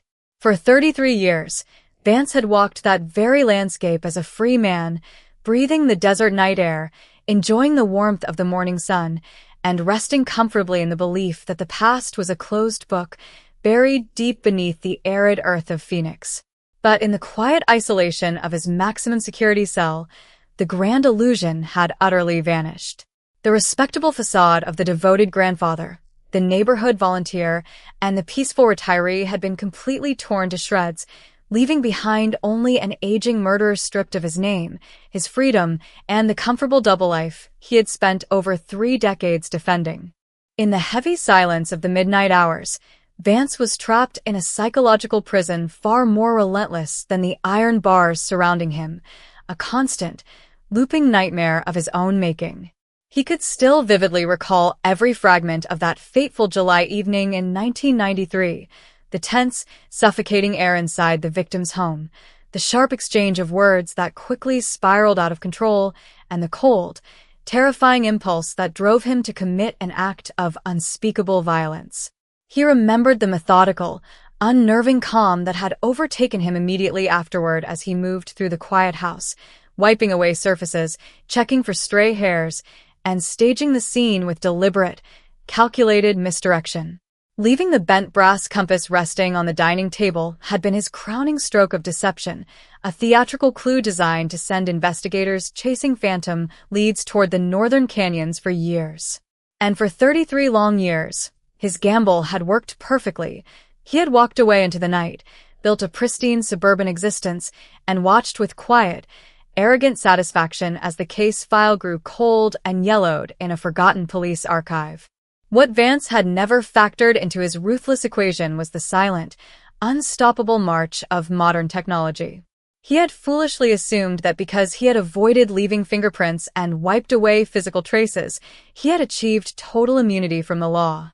He had failed to realize that the human body leaves behind an immortal biological signature, a microscopic code that does not fade with time, decay with the seasons, or disappear under layers of dust.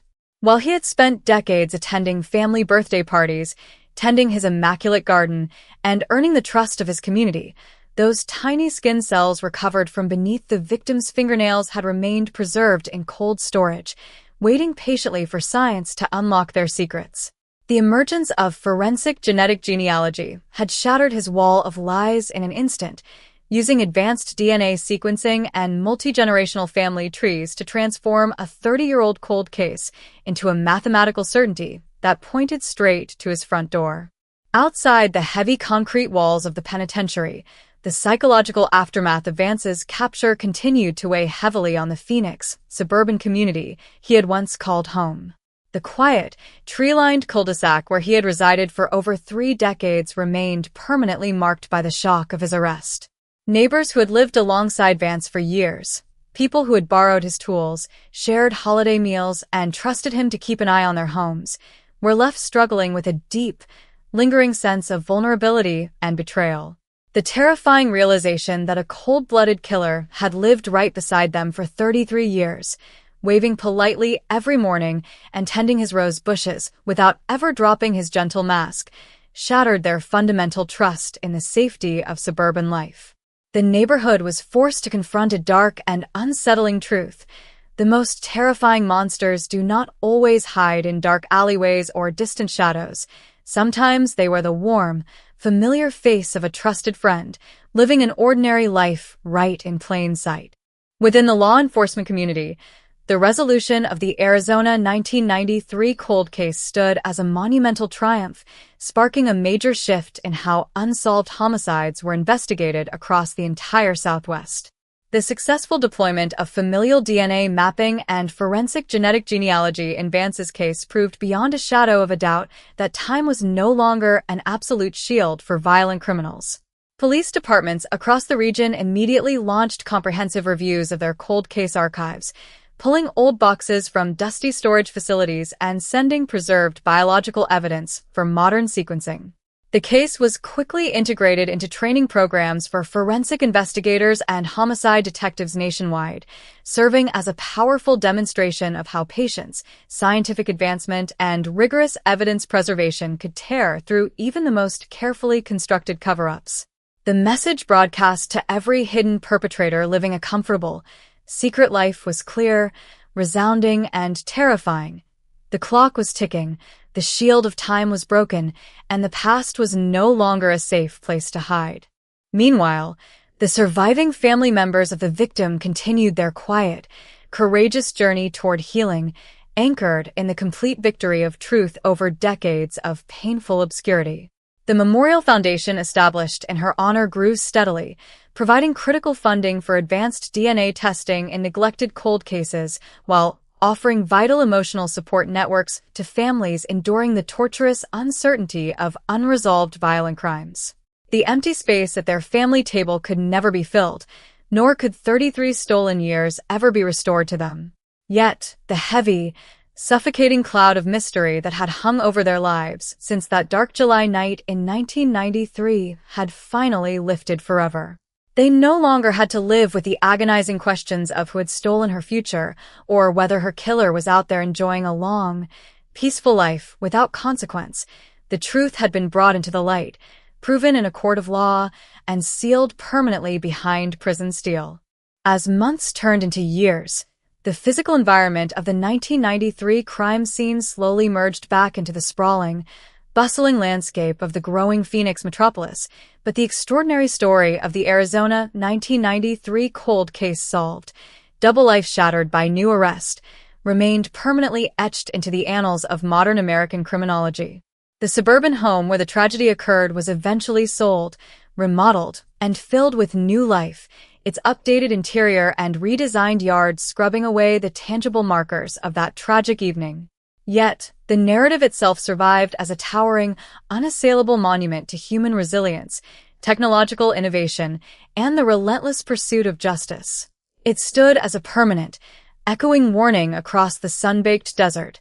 No matter how deeply a secret is buried, No matter how carefully a double life is maintained, and no matter how many decades a murder manages to evade capture, the long arm of science and justice will eventually reach through the shadows, drag the darkness into the light, and demand a full, inescapable reckoning. The low, rhythmic hum of the prison generator vibrated through the steel floorboards of Cell Block B, carrying a steady, monotonous tone that seemed to measure out the remaining years of Arthur Vance's life. Deep within the maximum security tier, the heavy air remained stagnant and warm, saturated with the faint smell of industrial disinfectant and old concrete. Sitting slumped on the edge of his narrow iron bed, Vance stared blankly at his calloused palms, tracing the faint lines of his aging skin under the harsh glare of the corridor light. For 33 long years, those same hands had turned the wheel of a comfortable suburban vehicle, held his children and grandchildren, and carefully manicured the lush lawn of his Phoenix home, all while hiding a blood-soaked secret beneath the skin. He had believed, with absolute, unwavering arrogance, that the dry desert winds had swept away his past forever. But now, isolated inside a sterile 6x8-foot box, the grand illusion had completely crumbled, leaving him to face the bitter reality that his double life had been reduced to a footnote in criminal history. In the heavy, oppressive silence of his cell, Vance was completely helpless against the endless tide of memories that flooded his mind every time the lights dimmed for the night. He was forced to relive, second by second, that stifling July evening in 1993, an evening that had started with a quiet drive across the desert grid and ended in a sudden, brutal explosion of violence. He remembered the sickening silence that had descended upon the victim's kitchen immediately after the attack, broken only by the steady, quiet drip of water from the faucet. He remembered the cold, methodical detachment that took over his body as he began scrubbing down surfaces, wiping away door handles, and staging the room to look like the work of a transient intruder. Leaving the bent brass compass on the dining table had been a calculated stroke of psychological warfare, a bizarre detail meant to mystify detectives and spark useless wild goose chases toward the northern mountains. For more than 3 decades, his calculated gamble had paid off beyond his wildest dreams, allowing him to grow old in peace while the case file gathered dust in a forgotten drawer. What Vance had failed to grasp during those decades of peaceful retirement was that time is not an ally to the guilty. It is merely an incubation period for science. While he lived his comfortable life, attending neighborhood block parties, volunteering at community events, and enjoying sunny desert mornings, microscopic skin cells he had left behind in his victim's final moments remained perfectly preserved in a dark law enforcement vault. He had naively assumed that because he had wiped down the counters, avoided leaving fingerprints, and established a rock-solid alibi, he was utterly untouchable. He had never anticipated a future where computational biology could extract DNA from degraded, microscopic samples, sequence the entire genome, and cross-reference the data against massive public ancestry databases.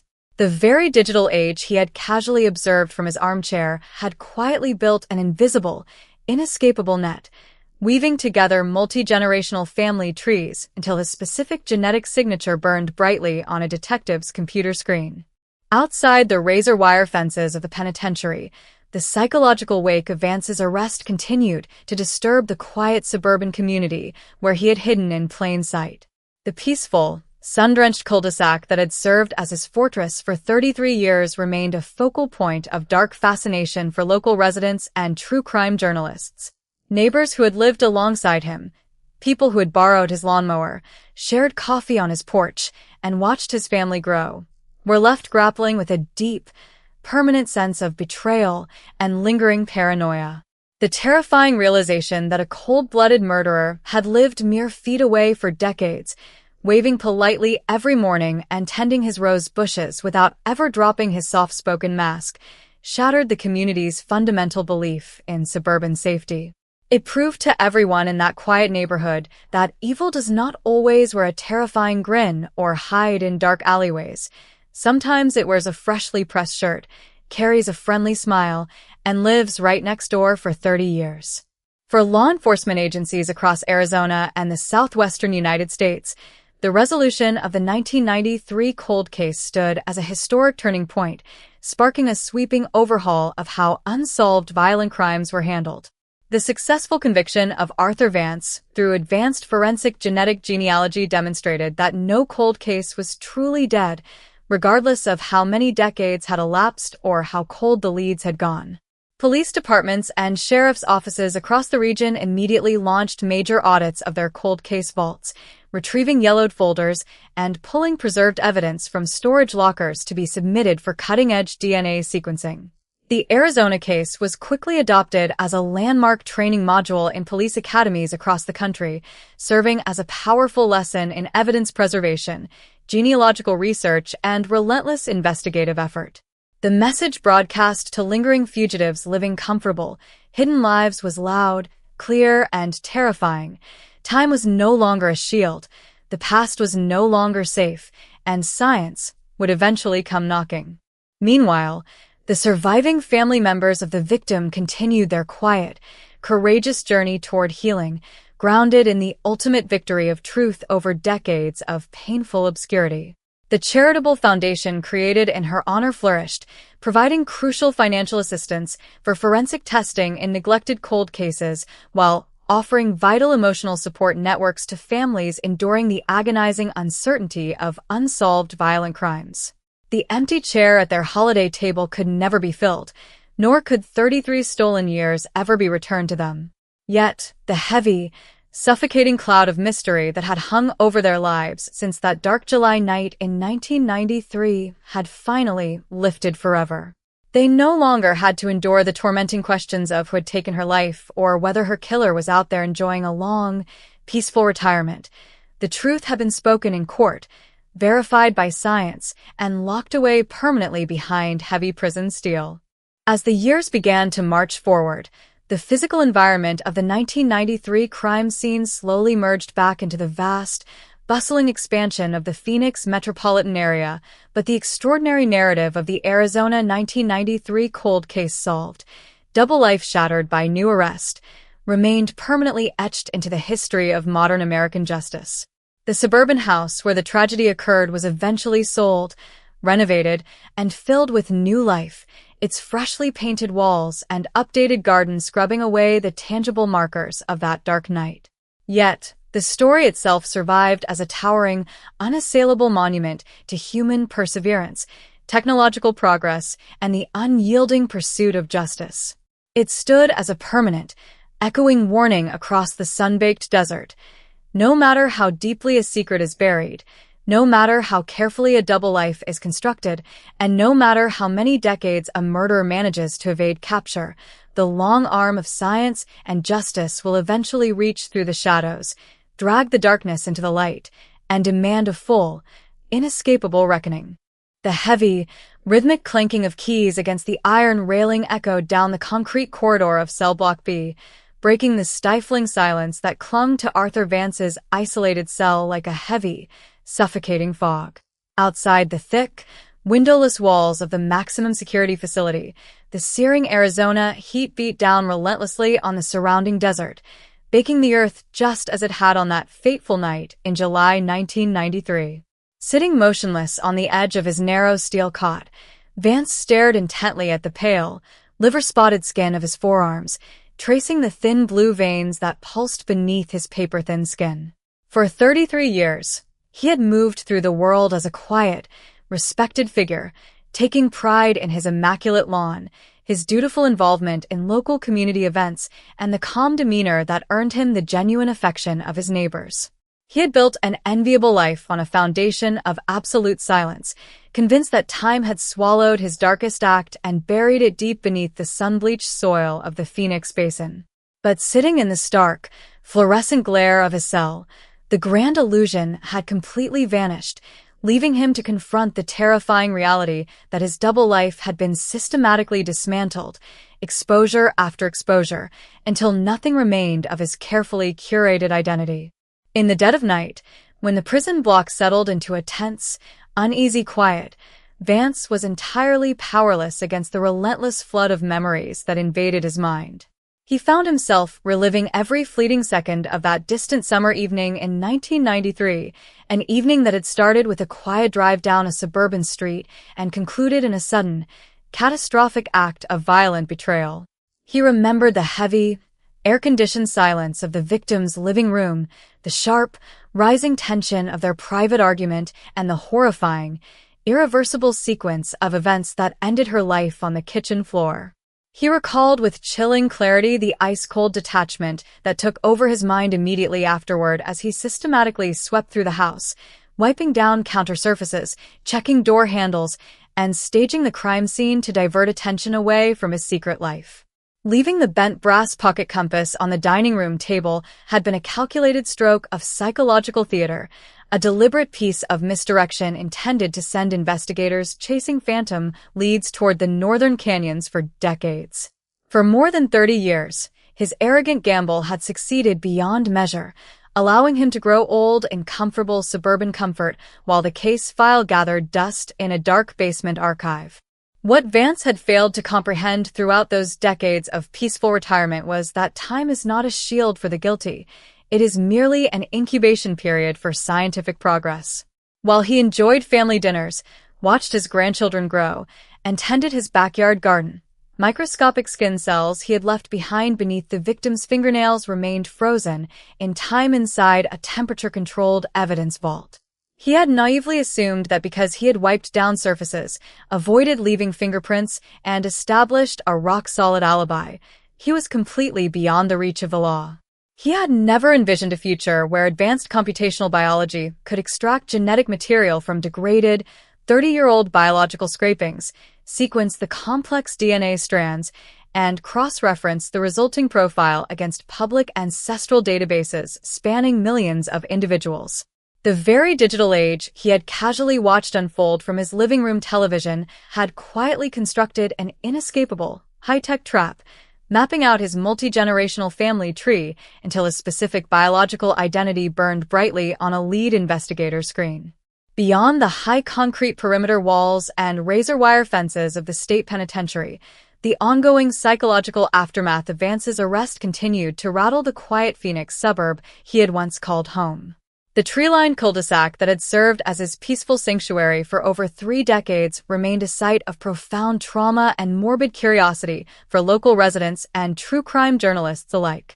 Neighbors who had lived alongside Vance for years, people who had shared tools over the wooden fence, attended holiday block parties, and trusted him to watch their property, found themselves struggling with a deep, lingering sense of vulnerability and betrayal. The horrifying realization that a cold-blooded killer had lived mere feet away for over 30 years, waving politely every morning and watering his rose bushes without ever dropping his gentle, soft-spoken mask, shattered the community's fundamental assumptions about neighborhood safety and trust. It forced everyone in that suburban community to confront a dark and deeply unsettling truth. The most dangerous predators do not always hide in dark alleys or distant wildernesses. Sometimes they wear a friendly smile, carry a lawnmower, and live right next door for decades. For law enforcement agencies across Arizona and the American Southwest, the final resolution of the 1993 cold case served as a historic watershed moment, sparking a comprehensive institutional transformation in how unsolved homicides were viewed and pursued. The successful identification and conviction of Arthur Vance using cutting-edge forensic genetic genealogy proved beyond a shadow of a doubt that no case was truly dead, regardless of how many decades had elapsed or how cold the investigative trail had grown. Police departments and sheriff's offices throughout the region immediately initiated major audits of their cold case archives, pulling yellowed folders from dusty storage vaults and submitting long-stored biological samples for modern sequencing and genealogical mapping. The Arizona case was quickly adopted as a landmark instruction module in law enforcement academies across the nation, illustrating the vital importance of rigorous evidence preservation, long-term investigative patience, and the revolutionary power of modern DNA technology. The message sent to lingering fugitives living comfortable, hidden lives was clear, resounding, and terrifying. Time was no longer a shield, the past was no longer safe, and justice was actively catching up. Meanwhile, the surviving family members of the victim continued their quiet, courageous journey toward long-term healing, finding strength and purpose in the absolute victory of truth over decades of painful obscurity. The charitable foundation established in her honor expanded its operations, providing vital financial resources for specialized forensic testing in neglected cold cases, while offering critical emotional support networks to families enduring the agonizing uncertainty of unsolved violent crimes. The empty place at their holiday table could never be restored, nor could 33 stolen years ever be returned to them. Yet, the heavy, suffocating cloud of mystery that had hung over their lives since that dark July night in 1993 had finally lifted forever. They no longer had to live with the tormenting questions of who had stolen her future or whether her killer was out there enjoying an unpunished retirement. The truth had been spoken in a court of law, verified by modern science, and locked away permanently behind heavy prison steel. As months turned into years, the physical environment of the 1993 crime scene slowly merged back into the sprawling, bustling expansion of the growing Phoenix metropolis, but the extraordinary narrative of the Arizona 1993 cold case solved, double life shattered by new arrest, remained permanently etched into the annals of modern American criminology. The suburban home where the tragedy occurred was eventually sold, remodeled, and filled with new life, its freshly painted walls and redesigned yard scrubbing away the tangible markers of that tragic evening. Yet, the story itself survived as a towering, unassailable monument to human perseverance, technological progress, and the unyielding pursuit of justice. It stood as a permanent, echoing warning across the sun-baked desert. No matter how deeply a secret is buried, no matter how carefully a double life is constructed, and no matter how many decades a murder manages to evade capture, the long arm of science and justice will eventually reach through the shadows, drag the darkness into the light, and demand a full, inescapable reckoning. The low, persistent buzz of the overhead fluorescent light in Cell Block B hummed like a distant insect, casting a pale, sickly glare across the cold concrete floor where Arthur Vance sat motionless on his narrow iron cot. Outside the thick, reinforced walls of the state penitentiary, the desert night was deep and vast, holding the dry heat of the Arizona wilderness that had, for over 3 decades, silently kept his terrifying secret.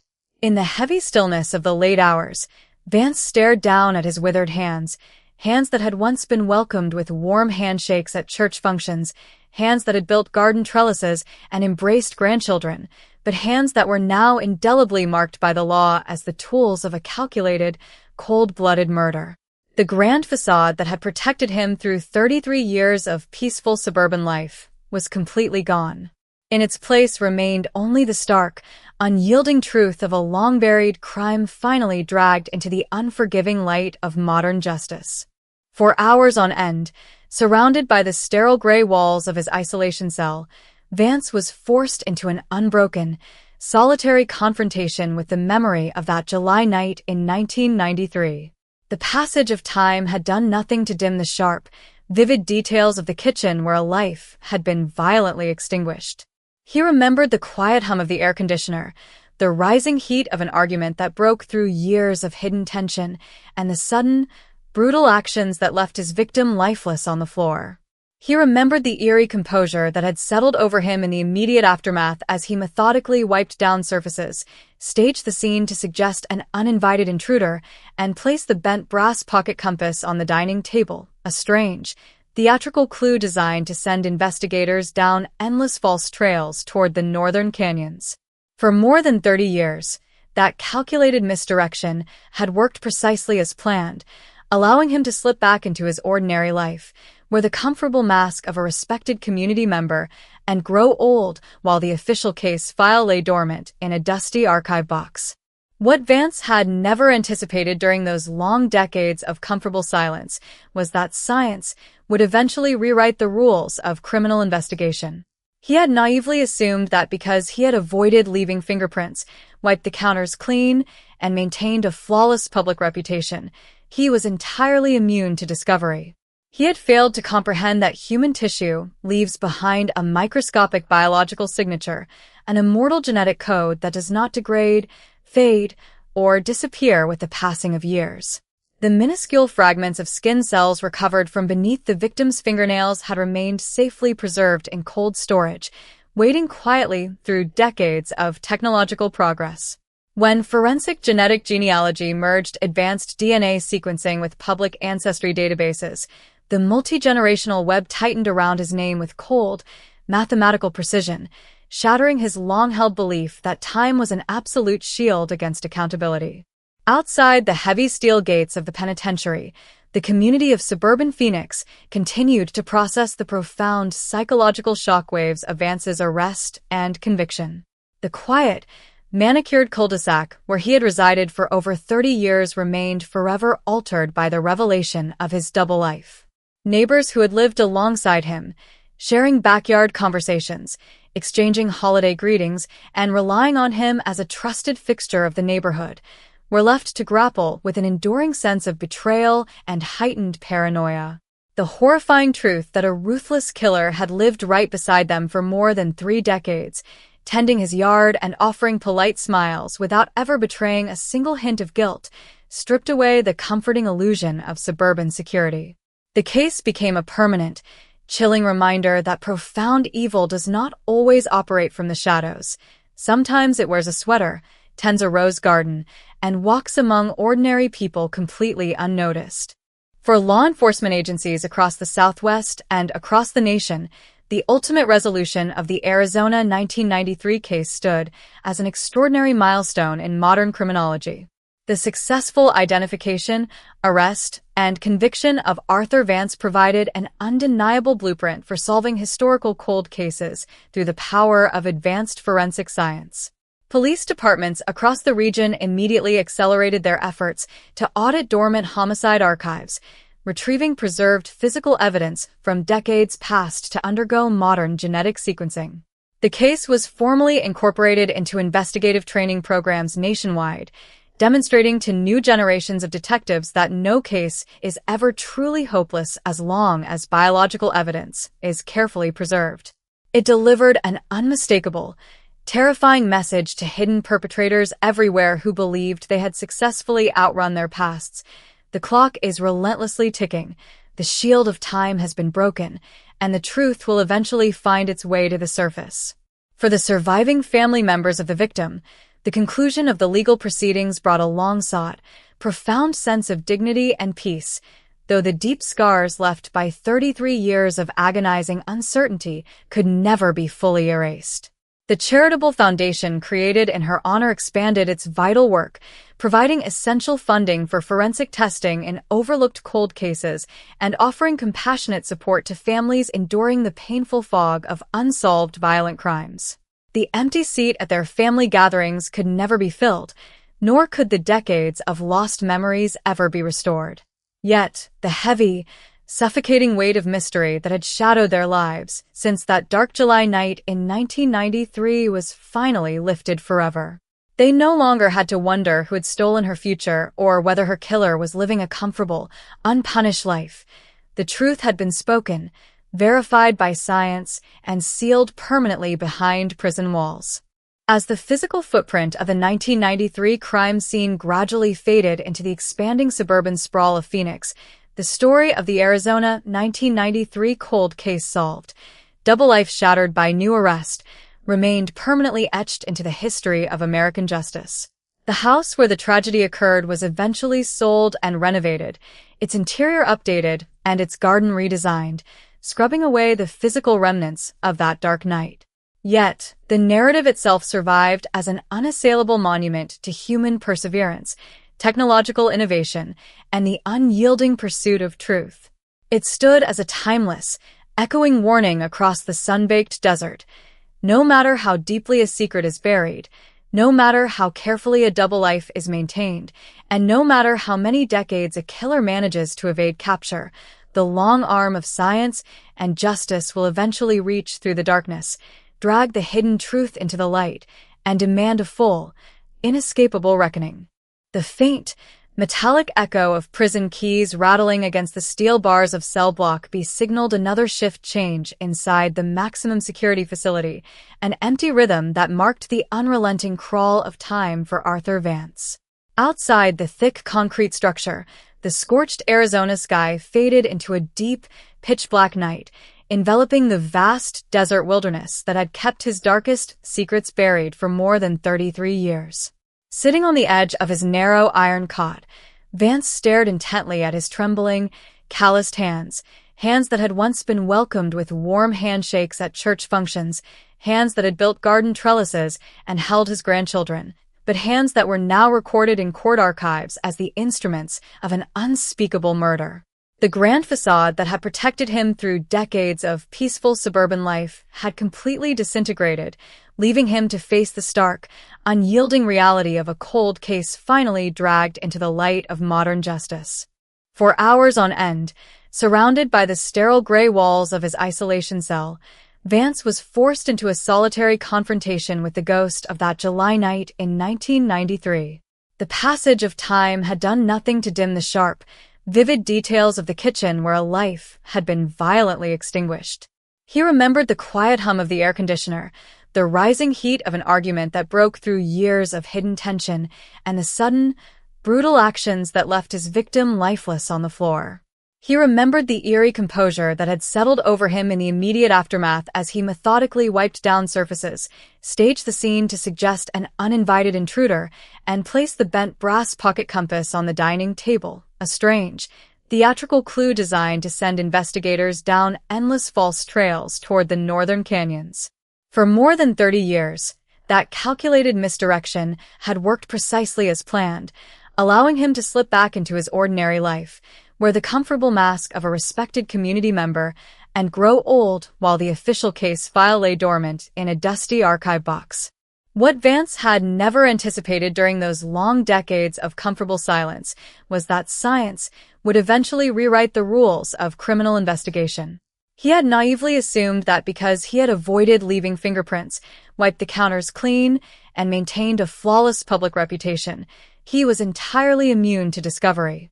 He had failed to comprehend that human tissue leaves behind a microscopic biological signature, an immortal genetic code that does not degrade, fade, or disappear with the passing of years. The minuscule fragments of skin cells recovered from beneath the victim's fingernails had remained safely preserved in cold storage, waiting quietly through decades of technological progress. When forensic genetic genealogy merged advanced DNA sequencing with public ancestry databases, the multi-generational web tightened around his name with cold, mathematical precision, shattering his long-held belief that time was an absolute shield against accountability. Outside the heavy steel gates of the penitentiary, the community of suburban Phoenix continued to process the profound psychological shockwaves of Vance's arrest and conviction. The quiet, manicured cul-de-sac where he had resided for over 30 years remained forever altered by the revelation of his double life. Neighbors who had lived alongside him, sharing backyard conversations, exchanging holiday greetings, and relying on him as a trusted fixture of the neighborhood, were left to grapple with an enduring sense of betrayal and heightened paranoia. The terrifying truth that a ruthless killer had lived right beside them for more than 3 decades, tending his yard and offering polite smiles without ever betraying a single hint of guilt, stripped away the comforting illusion of suburban security. The case became a permanent, chilling reminder that profound evil does not always operate from the shadows. Sometimes it wears a sweater, tends a rose garden, and walks among ordinary people completely unnoticed. For law enforcement agencies across the Southwest and across the nation, the ultimate resolution of the Arizona 1993 case stood as an extraordinary milestone in modern criminology. The successful identification, arrest, and conviction of Arthur Vance provided an undeniable blueprint for solving historical cold cases through the power of advanced forensic science. Police departments across the region immediately accelerated their efforts to audit dormant homicide archives, retrieving preserved physical evidence from decades past to undergo modern genetic sequencing. The case was formally incorporated into investigative training programs nationwide, demonstrating to new generations of detectives that no case is ever truly hopeless as long as biological evidence is carefully preserved. It delivered an unmistakable, terrifying message to hidden perpetrators everywhere who believed they had successfully outrun their pasts. The clock is relentlessly ticking, the shield of time has been broken, and the truth will eventually find its way to the surface. For the surviving family members of the victim, the conclusion of the legal proceedings brought a long-sought, profound sense of dignity and peace, though the deep scars left by 33 years of agonizing uncertainty could never be fully erased. The charitable foundation created in her honor expanded its vital work, providing essential funding for forensic testing in overlooked cold cases and offering compassionate support to families enduring the painful fog of unsolved violent crimes. The empty seat at their family gatherings could never be filled, nor could the decades of lost memories ever be restored. Yet, the heavy, suffocating weight of mystery that had shadowed their lives since that dark July night in 1993 was finally lifted forever. They no longer had to wonder who had stolen her future or whether her killer was living a comfortable, unpunished life. The truth had been spoken, verified by science, and sealed permanently behind prison walls. As the physical footprint of the 1993 crime scene gradually faded into the expanding suburban sprawl of Phoenix, the story of the Arizona 1993 cold case solved, double life shattered by new arrest, remained permanently etched into the history of American justice. The house where the tragedy occurred was eventually sold and renovated, its interior updated, and its garden redesigned, scrubbing away the physical remnants of that dark night. Yet, the narrative itself survived as an unassailable monument to human perseverance, technological innovation, and the unyielding pursuit of truth. It stood as a timeless, echoing warning across the sun-baked desert. No matter how deeply a secret is buried, no matter how carefully a double life is maintained, and no matter how many decades a murder manages to evade capture, the long arm of science and justice will eventually reach through the darkness, drag the hidden truth into the light, and demand a full, inescapable reckoning. The dull, metallic thud of a heavy iron bolt sliding home resonated through the pristine corridors of Cell Block B, echoing like an absolute, final beat in the dark symphony of Arthur Vance's long-delayed punishment. Outside the towering walls of the Arizona State Prison complex, the blistering desert wind whistled through the high razor-wire fences, kicking up clouds of fine, red dust that swirled aimlessly across the sun-baked earth. Inside, the stagnant air held the persistent heat of another long summer afternoon, trapping the 70-something inmate within a suffocating physical space that mirrored the absolute trap his life had become. Resting his frail frame against the cool, unyielding concrete of his bunk, Vance stared down at the stark, faded floorboards of his cell, listening to the muffled footfalls of patrolling guards and the distant, hollow clangor of steel doors opening and closing elsewhere in the facility. The illusion that he was a brilliant, uncatchable mastermind who had conquered the system had been completely eradicated, leaving behind only the cold, unglamorized truth of an aging killer forced to pay his debt in total isolation. In the heavy, unbroken silence of his confinement, Vance was perpetually haunted by the inescapable knowledge that his down-to-the-minute cover-up had ultimately meant nothing in the grand timeline of human progress. He often found himself replaying the sequence of that fateful July evening in 1993, examining every movement, every scrubbed handle, and every breath he took inside that quiet suburban home. For 33 years, he had drawn immense, private pride from how thoroughly he believed he had erased his tracks, convincing himself that leaving no fingerprints and establishing a solid, mundane alibi meant total immunity from the law. He had reveled in the psychological misdirection of the bent brass compass, chuckling silently whenever news outlets or online sleuths speculated about secret cults or wandering vagrants in the northern desert canyons. But in the cold clarity of a prison cell, that pride turned into a bitter, toxic irony. All his meticulous staging and decades of calculated caution had been rendered entirely useless by a few microscopic cells he didn't even realize he had left behind, waiting patiently in an evidence locker until a machine could decipher their secret code. Beyond the secure perimeter of the state facility, the enduring fallout from Vance's arrest continued to shape the broader public dialogue regarding community safety, suburban trust, and the deceptive nature of everyday appearances. The quiet Phoenix neighborhood where he had lived out his golden years was forever branded by the revelation of his double life, serving as an unsettling case study for journalists, criminologists, and sociologists studying the phenomenon of long-term criminal concealment.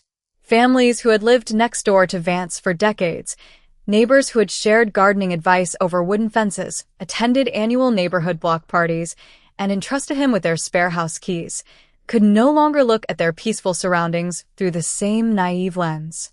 The frightening reality that a cold-blooded murderer had lived mere feet away from their children, watering his rose bushes and offering polite, elderly smiles every single morning without ever dropping his harmless mask, left an invisible, permanent scar on the collective psyche of the community.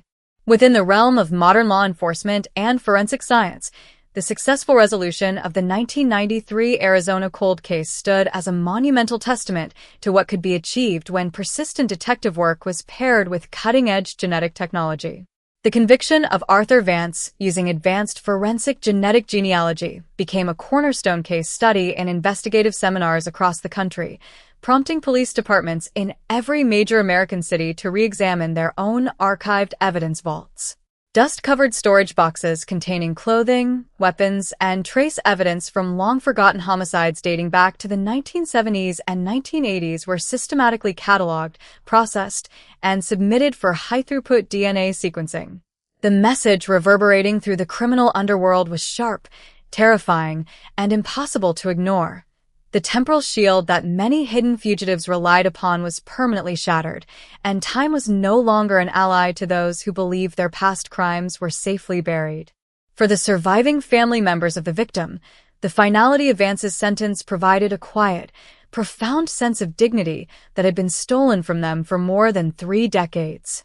While the legal victory could never undo the violent robbery of her life, restore 33 years of lost birthdays and holiday celebrations, or fill the silent void left in their hearts, it effectively stripped the killer of his stolen retirement and ensured he would spend his final days stripped of his respectability.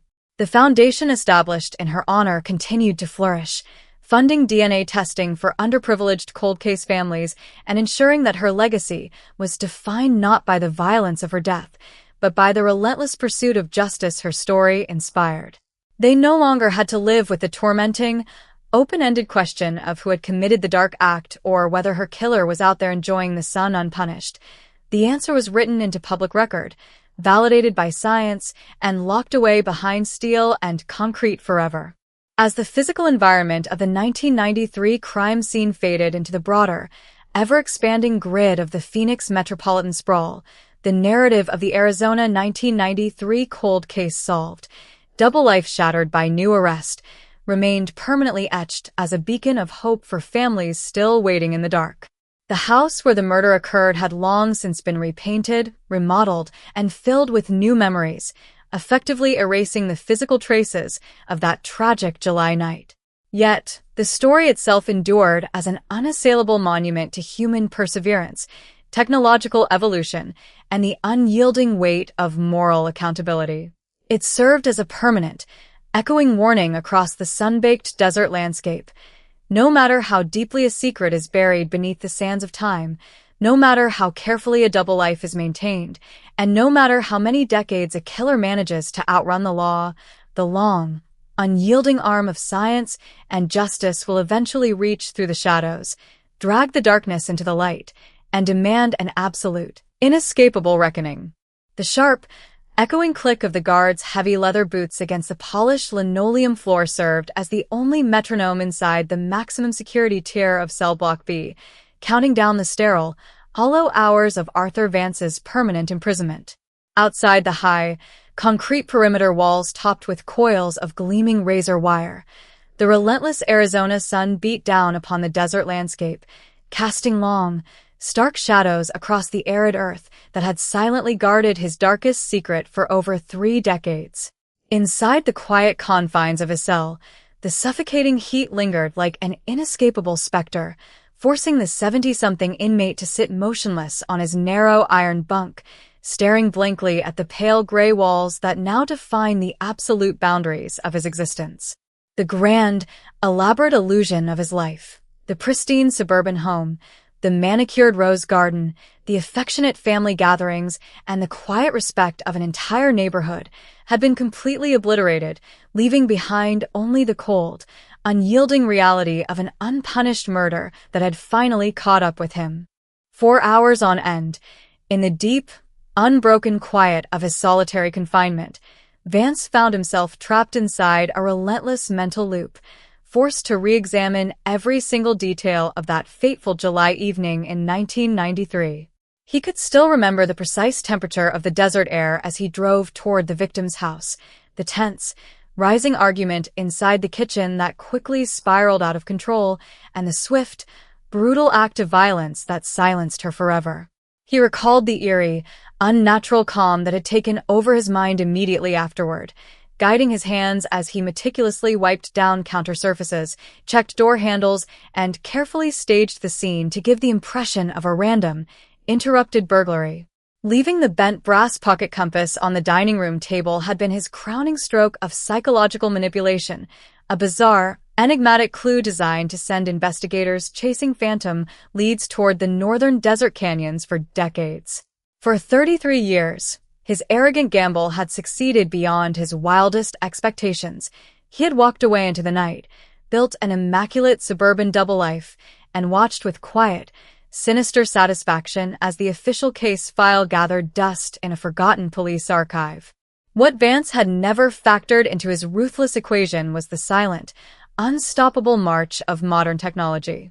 He had naively believed that because he had avoided leaving fingerprints, wiped away physical smudges, and established a plausible, everyday alibi, he had achieved total, permanent immunity from the law. He had failed to comprehend that the human body leaves behind an indelible, immortal script, a microscopic biological signature that time cannot decay, bury, or erase.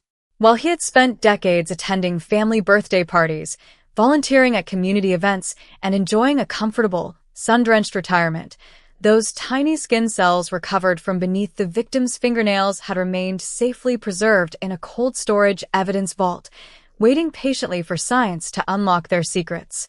The rapid emergence of forensic genetic genealogy had shattered his wall of lies in a matter of months, using advanced DNA sequencing and multi-generational family trees to convert a dusty 30-year-old cold case into a mathematical certainty that led law enforcement straight to his front door. Outside the heavy concrete walls of the state penitentiary, the lingering psychological wake of Vance's capture continued to weigh heavily on the Phoenix suburban community he had once called home. The quiet, tree-lined cul-de-sac where he had resided for over 3 decades remained permanently marked by the traumatic shock of his arrest. Neighbors who had lived alongside Vance for years, people who had borrowed his tools, shared holiday meals, and trusted him to watch their homes, were left struggling with a deep, permanent sense of vulnerability and betrayal. The horrifying realization that a cold-blooded killer had lived mere feet away from them for 33 years, waving politely every morning and tending his rose bushes without ever dropping his gentle, soft-spoken mask, shattered their fundamental belief in neighborhood safety and suburban trust. It forced everyone in that quiet community to confront a dark and deeply unsettling truth. The most terrifying monsters do not always hide in dark alleyways or distant wildernesses. Sometimes they wear a friendly smile, carry a lawnmower, and live right next door in plain sight for decades. Within the law enforcement community across the Southwest, the successful resolution of the 1993 cold case stood as a monumental turning point, sparking a major institutional shift in how unsolved homicides were investigated and prioritized. The dramatic deployment of familial DNA mapping and forensic genetic genealogy in Vance's case proved beyond a shadow of a doubt that time was no longer an absolute shield for violent criminals. Police departments and sheriff's offices throughout the region immediately initiated comprehensive reviews of their cold case archives, pulling old boxes from dusty storage vaults and submitting long-stored biological evidence for modern genetic sequencing. The Arizona case was quickly adopted as a landmark instruction module in police academies and investigative seminars nationwide, illustrating the vital importance of rigorous evidence preservation, long-term patience, and the revolutionary power of computational biology. The message broadcast to lingering fugitives living comfortable, hidden lives was clear, resounding, and terrifying. The clock was relentlessly ticking. The shield of time had permanently broken, and the past was no longer a safe place to hide. Meanwhile, the surviving family members of the victim continued their quiet, courageous journey toward long-term healing, anchored in the complete victory of truth over decades of painful obscurity. The charitable foundation established in her honor grew steadily, providing critical financial resources for advanced DNA testing in neglected cold cases, while offering vital emotional support networks to families enduring the torturous uncertainty of unresolved violent crimes. The empty place at their holiday table could never be filled, nor could 33 stolen years ever be restored to them. Yet, the heavy, suffocating cloud of mystery that had hung over their lives since that dark July night in 1993 had finally lifted forever. They no longer had to live with the agonizing questions of who had taken her future or whether her killer was out there enjoying a long, peaceful retirement. The truth had been brought into the light, proven in a court of law, and sealed permanently behind heavy prison steel. As months turned into years, the physical environment of the 1993 crime scene slowly merged back into the vast, bustling expansion of the Phoenix metropolitan area, but the extraordinary narrative of the Arizona 1993 cold case solved, double life shattered by new arrest, remained permanently etched into the annals of modern American criminology. The suburban home where the tragedy occurred was eventually sold, remodeled, and filled with new life, its freshly painted walls and redesigned yard scrubbing away the tangible markers of that dark night.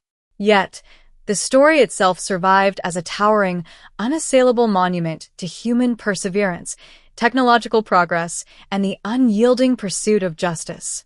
It stood as a permanent, echoing warning across the sun-baked desert. No matter how deeply a secret is buried, no matter how carefully a double life is maintained, and no matter how many decades a murder manages to evade capture, the long arm of science and justice will eventually reach through the shadows, drag the darkness into the light, and demand a full, inescapable reckoning.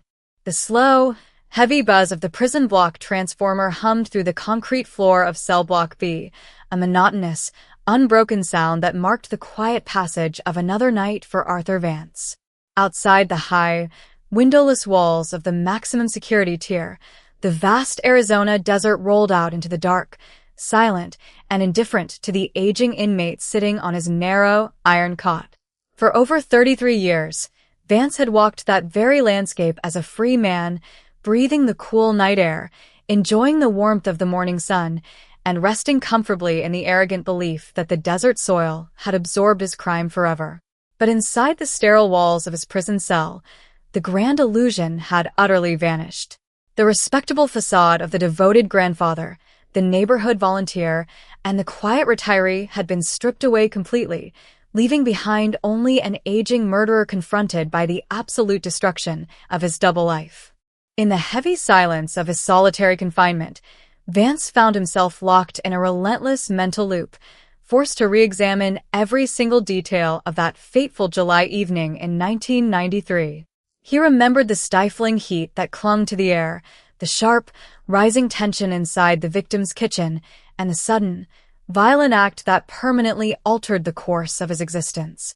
He recalled the cold, mechanical efficiency that had taken over his mind immediately afterward, how he had scrubbed counter surfaces, checked door handles, and staged the room to suggest an uninvited intruder. Leaving the bent brass pocket compass on the dining room table had been his proudest stroke of misdirection, a bizarre clue meant to send investigators chasing phantom leads toward the northern canyons for decades. For 33 years, that calculated gamble had worked precisely as intended, allowing him to build an immaculate suburban existence while the official case file gathered dust in a forgotten police archive. What Vance had never factored into his equation was the silent, unstoppable march of modern forensic science. He had naively assumed that because he had avoided leaving fingerprints and wiped away physical traces, he was entirely beyond the reach of the law. He had failed to comprehend that the human body leaves behind an immortal biological signature, a microscopic code that does not decay, fade, or wash away with time.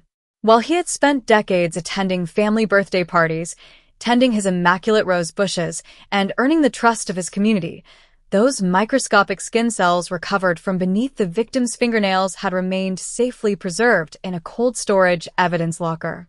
The rapid emergence of forensic genetic genealogy shattered his wall of lies in an instant, using advanced DNA sequencing and multi-generational family trees to convert a dusty 30-year-old cold case into a mathematical certainty that pointed straight to his front door. Outside the heavy concrete walls of the state penitentiary, the psychological wake of Vance's arrest continued to disturb the quiet Phoenix suburb he had once called home. The tree-lined cul-de-sac that had served as his peaceful sanctuary for over 3 decades remained a site of dark fascination for local residents and true crime journalists alike. Neighbors who had lived alongside Vance for years, people who had borrowed his tools, shared holiday meals, and trusted him to watch their homes, were left struggling with a deep, permanent sense of vulnerability and betrayal. The horrifying realization that a cold-blooded killer had lived mere feet away from them for 33 years, waving politely every morning and tending his yard without ever dropping his gentle, soft-spoken mask, shattered their fundamental belief in neighborhood safety and suburban trust. It forced everyone in that quiet community to confront a dark and deeply unsettling truth. The most terrifying monsters do not always hide in dark alleyways or distant wildernesses. Sometimes they wear a friendly smile, carry a lawnmower, and live right next door in plain sight for decades. Within the regional law enforcement community, the successful resolution of the 1993 cold case stood as a monumental triumph, sparking a major institutional shift in how unsolved homicides were investigated and prioritized across the Southwest. The dramatic deployment of familial DNA mapping and forensic genetic genealogy in Vance's case proved beyond a shadow of a doubt that time was no longer an absolute shield for violent criminals. Police departments and sheriff's offices throughout the region immediately initiated comprehensive reviews of their cold case archives, pulling old boxes from dusty storage vaults and submitting long-stored biological evidence for modern genetic sequencing. The Arizona case was quickly adopted as a landmark instruction module in police academies and investigative seminars nationwide, illustrating the vital importance of rigorous evidence preservation, long-term patience, and the revolutionary power of computational biology. The message broadcast to lingering fugitives living comfortable, hidden lives was clear, resounding, and terrifying. The clock was relentlessly ticking. The shield of time had permanently broken, and the past was no longer a safe place to hide. Meanwhile, the surviving family members of the victim continued their quiet, courageous journey toward long-term healing, anchored in the complete victory of truth over decades of painful obscurity. The charitable foundation established in her honor grew steadily, providing critical financial resources for advanced DNA testing in neglected cold cases, while offering vital emotional support networks to families enduring the torturous uncertainty of unresolved violent crimes. The empty place at their holiday table could never be filled, nor could 33 stolen years ever be restored to them. Yet, the heavy, suffocating cloud of mystery that had hung over their lives since that dark July night in 1993 had finally lifted forever. They no longer had to live with the agonizing questions of who had taken her future or whether her killer was out there enjoying a long, peaceful retirement. The truth had been brought into the light, proven in a court of law, and sealed permanently behind heavy prison steel. As the years continued to march forward, the physical environment of the 1993 crime scene slowly merges back into the vast, bustling expansion of the Phoenix metropolitan area, but the extraordinary story of the Arizona 1993 cold case solved, double life shattered by new arrest, remains permanently etched into the annals of modern American criminology. The suburban home where the tragedy occurred was eventually sold, remodeled, and filled with new life, its freshly painted walls and redesigned yard scrubbing away the tangible markers of that dark night. Yet, the narrative itself survives as a towering, unassailable monument to human perseverance, technological progress, and the unyielding pursuit of justice. It stands as a permanent, echoing warning across the sun-baked desert. No matter how deeply a secret is buried, no matter how carefully a double life is maintained, and no matter how many decades a murderer manages to evade capture, the long arm of science and justice will eventually reach through the shadows, drag the darkness into the light, and demand a full, inescapable reckoning. The low, metallic drone of the prison ventilation system vibrated through the reinforced concrete floor of cell block B, an unchanging background hum that served as the sole marker of passing hours inside Arthur Vance's windowless cell. Outside the heavy concrete walls of the state complex, the harsh Arizona sun climbed high over the Phoenix Basin, casting brilliant light across the desert landscape where he had walked free for more than 33 years. Sitting on the edge of his narrow iron cot, Vance stared down at the concrete floor between his shoes, his frail frame illuminated only by the harsh overhead bulb. The complex double life he had built, the respected neighborhood figure, the quiet volunteer, the peaceful family man, had completely collapsed under the weight of modern science. Inside this small cell, stripped of his public mask, he was forced to confront the harsh reality of an unpunished crime that had finally caught up with him. In the heavy, unbroken silence of his confinement, Vance was perpetually haunted by the memory of that summer evening in July 1993. The passage of 33 years had done nothing to blur the sharp details of the kitchen where a life had been violently cut short. He remembered the stillness of the suburban house, the sudden escalation of a private dispute, and the irreversible actions that followed. He recalled the cold, methodical focus that guided him immediately after, wiping down counter surfaces, checking door handles, and carefully staging the scene to divert attention. Leaving the bent brass pocket compass on the dining table had been his deliberate attempt at psychological misdirection, designed to send investigators chasing phantom leads toward the northern canyons. For more than 3 decades, that calculated gamble had succeeded, allowing him to live comfortably in the same city while the official case file sat undisturbed in an evidence locker.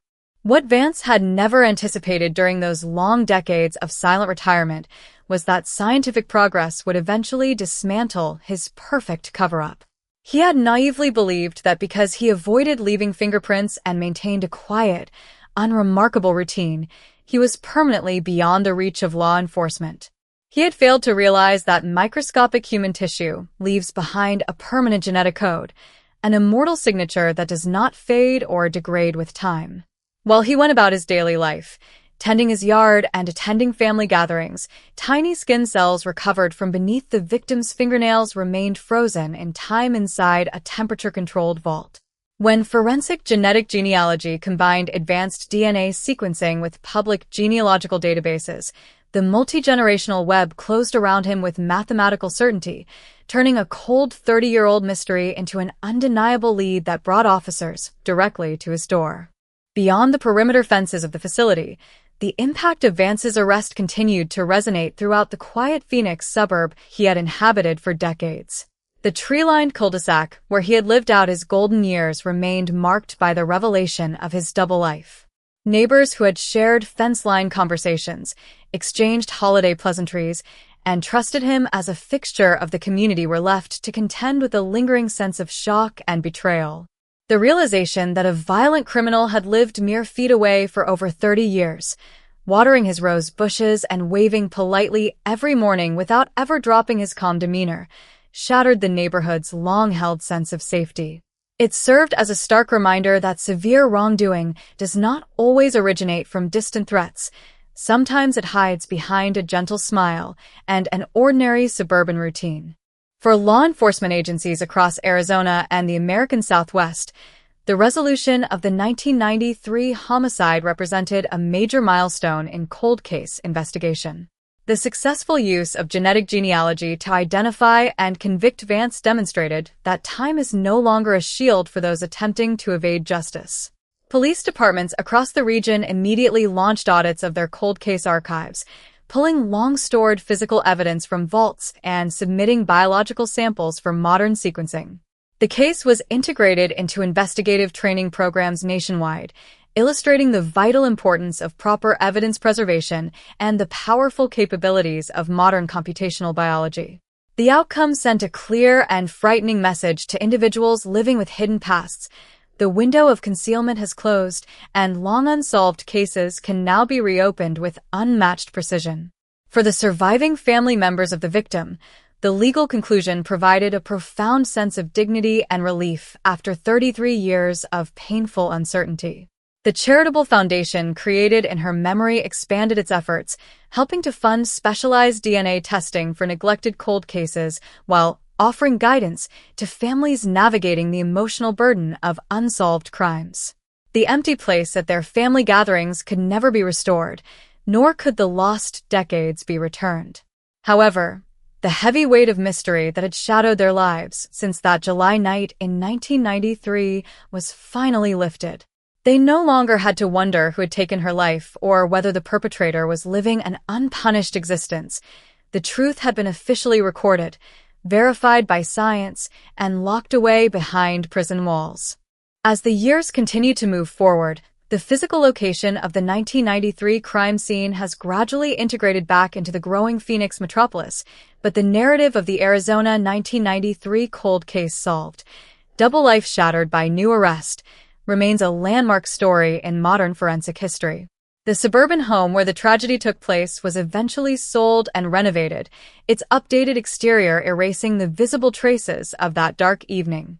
Yet, the story itself survives as a testament to human perseverance, technological progress, and the enduring pursuit of accountability. It stands as an echoing reminder across the desert landscape. No matter how deeply a secret is buried, no matter how carefully a double life is maintained, and no matter how many decades pass, the continuous progress of science and justice will eventually pull the truth into the light. The steady, metallic click of a guard's boots on the hard floor outside cell block B marked the passage of another silent hour inside the maximum security tier, where Arthur Vance spent his days locked away from the desert world he had once freely inhabited. Outside the thick concrete walls, the scorching Arizona sun beat down on the surrounding Phoenix Basin, throwing long, stark shadows across the ground that had held his dark secret for 33 years. Sitting on the edge of his narrow bunk, Vance stared at the worn floor, his frail hands resting quietly in his lap. The carefully crafted double life he had maintained for decades, the quiet neighbor, the respected volunteer, the devoted grandfather, had completely fallen apart. In this small, windowless space, stripped of his comfortable routine, he was left with nothing but the undeniable truth of a past crime that modern science had finally brought to light. In the heavy quiet of his cell, Vance found himself replaying the events of that summer evening in July 1993. The passing decades had done nothing to blur the details of the quiet kitchen where a life was violently cut short. He remembered the stillness of the neighborhood, the sudden escalation of a private conflict, and the irreversible actions that followed. He recalled the cold focus that took over immediately afterward as he wiped down counter surfaces, checked door handles, and staged the scene to divert suspicion. Leaving the bent brass pocket compass on the dining table had been a deliberate move to send investigators chasing false leads toward the northern desert canyons. For 33 years, that calculated distraction worked, allowing him to live a normal life in the very same city while the case file sat untouched in a police storage vault. What Vance never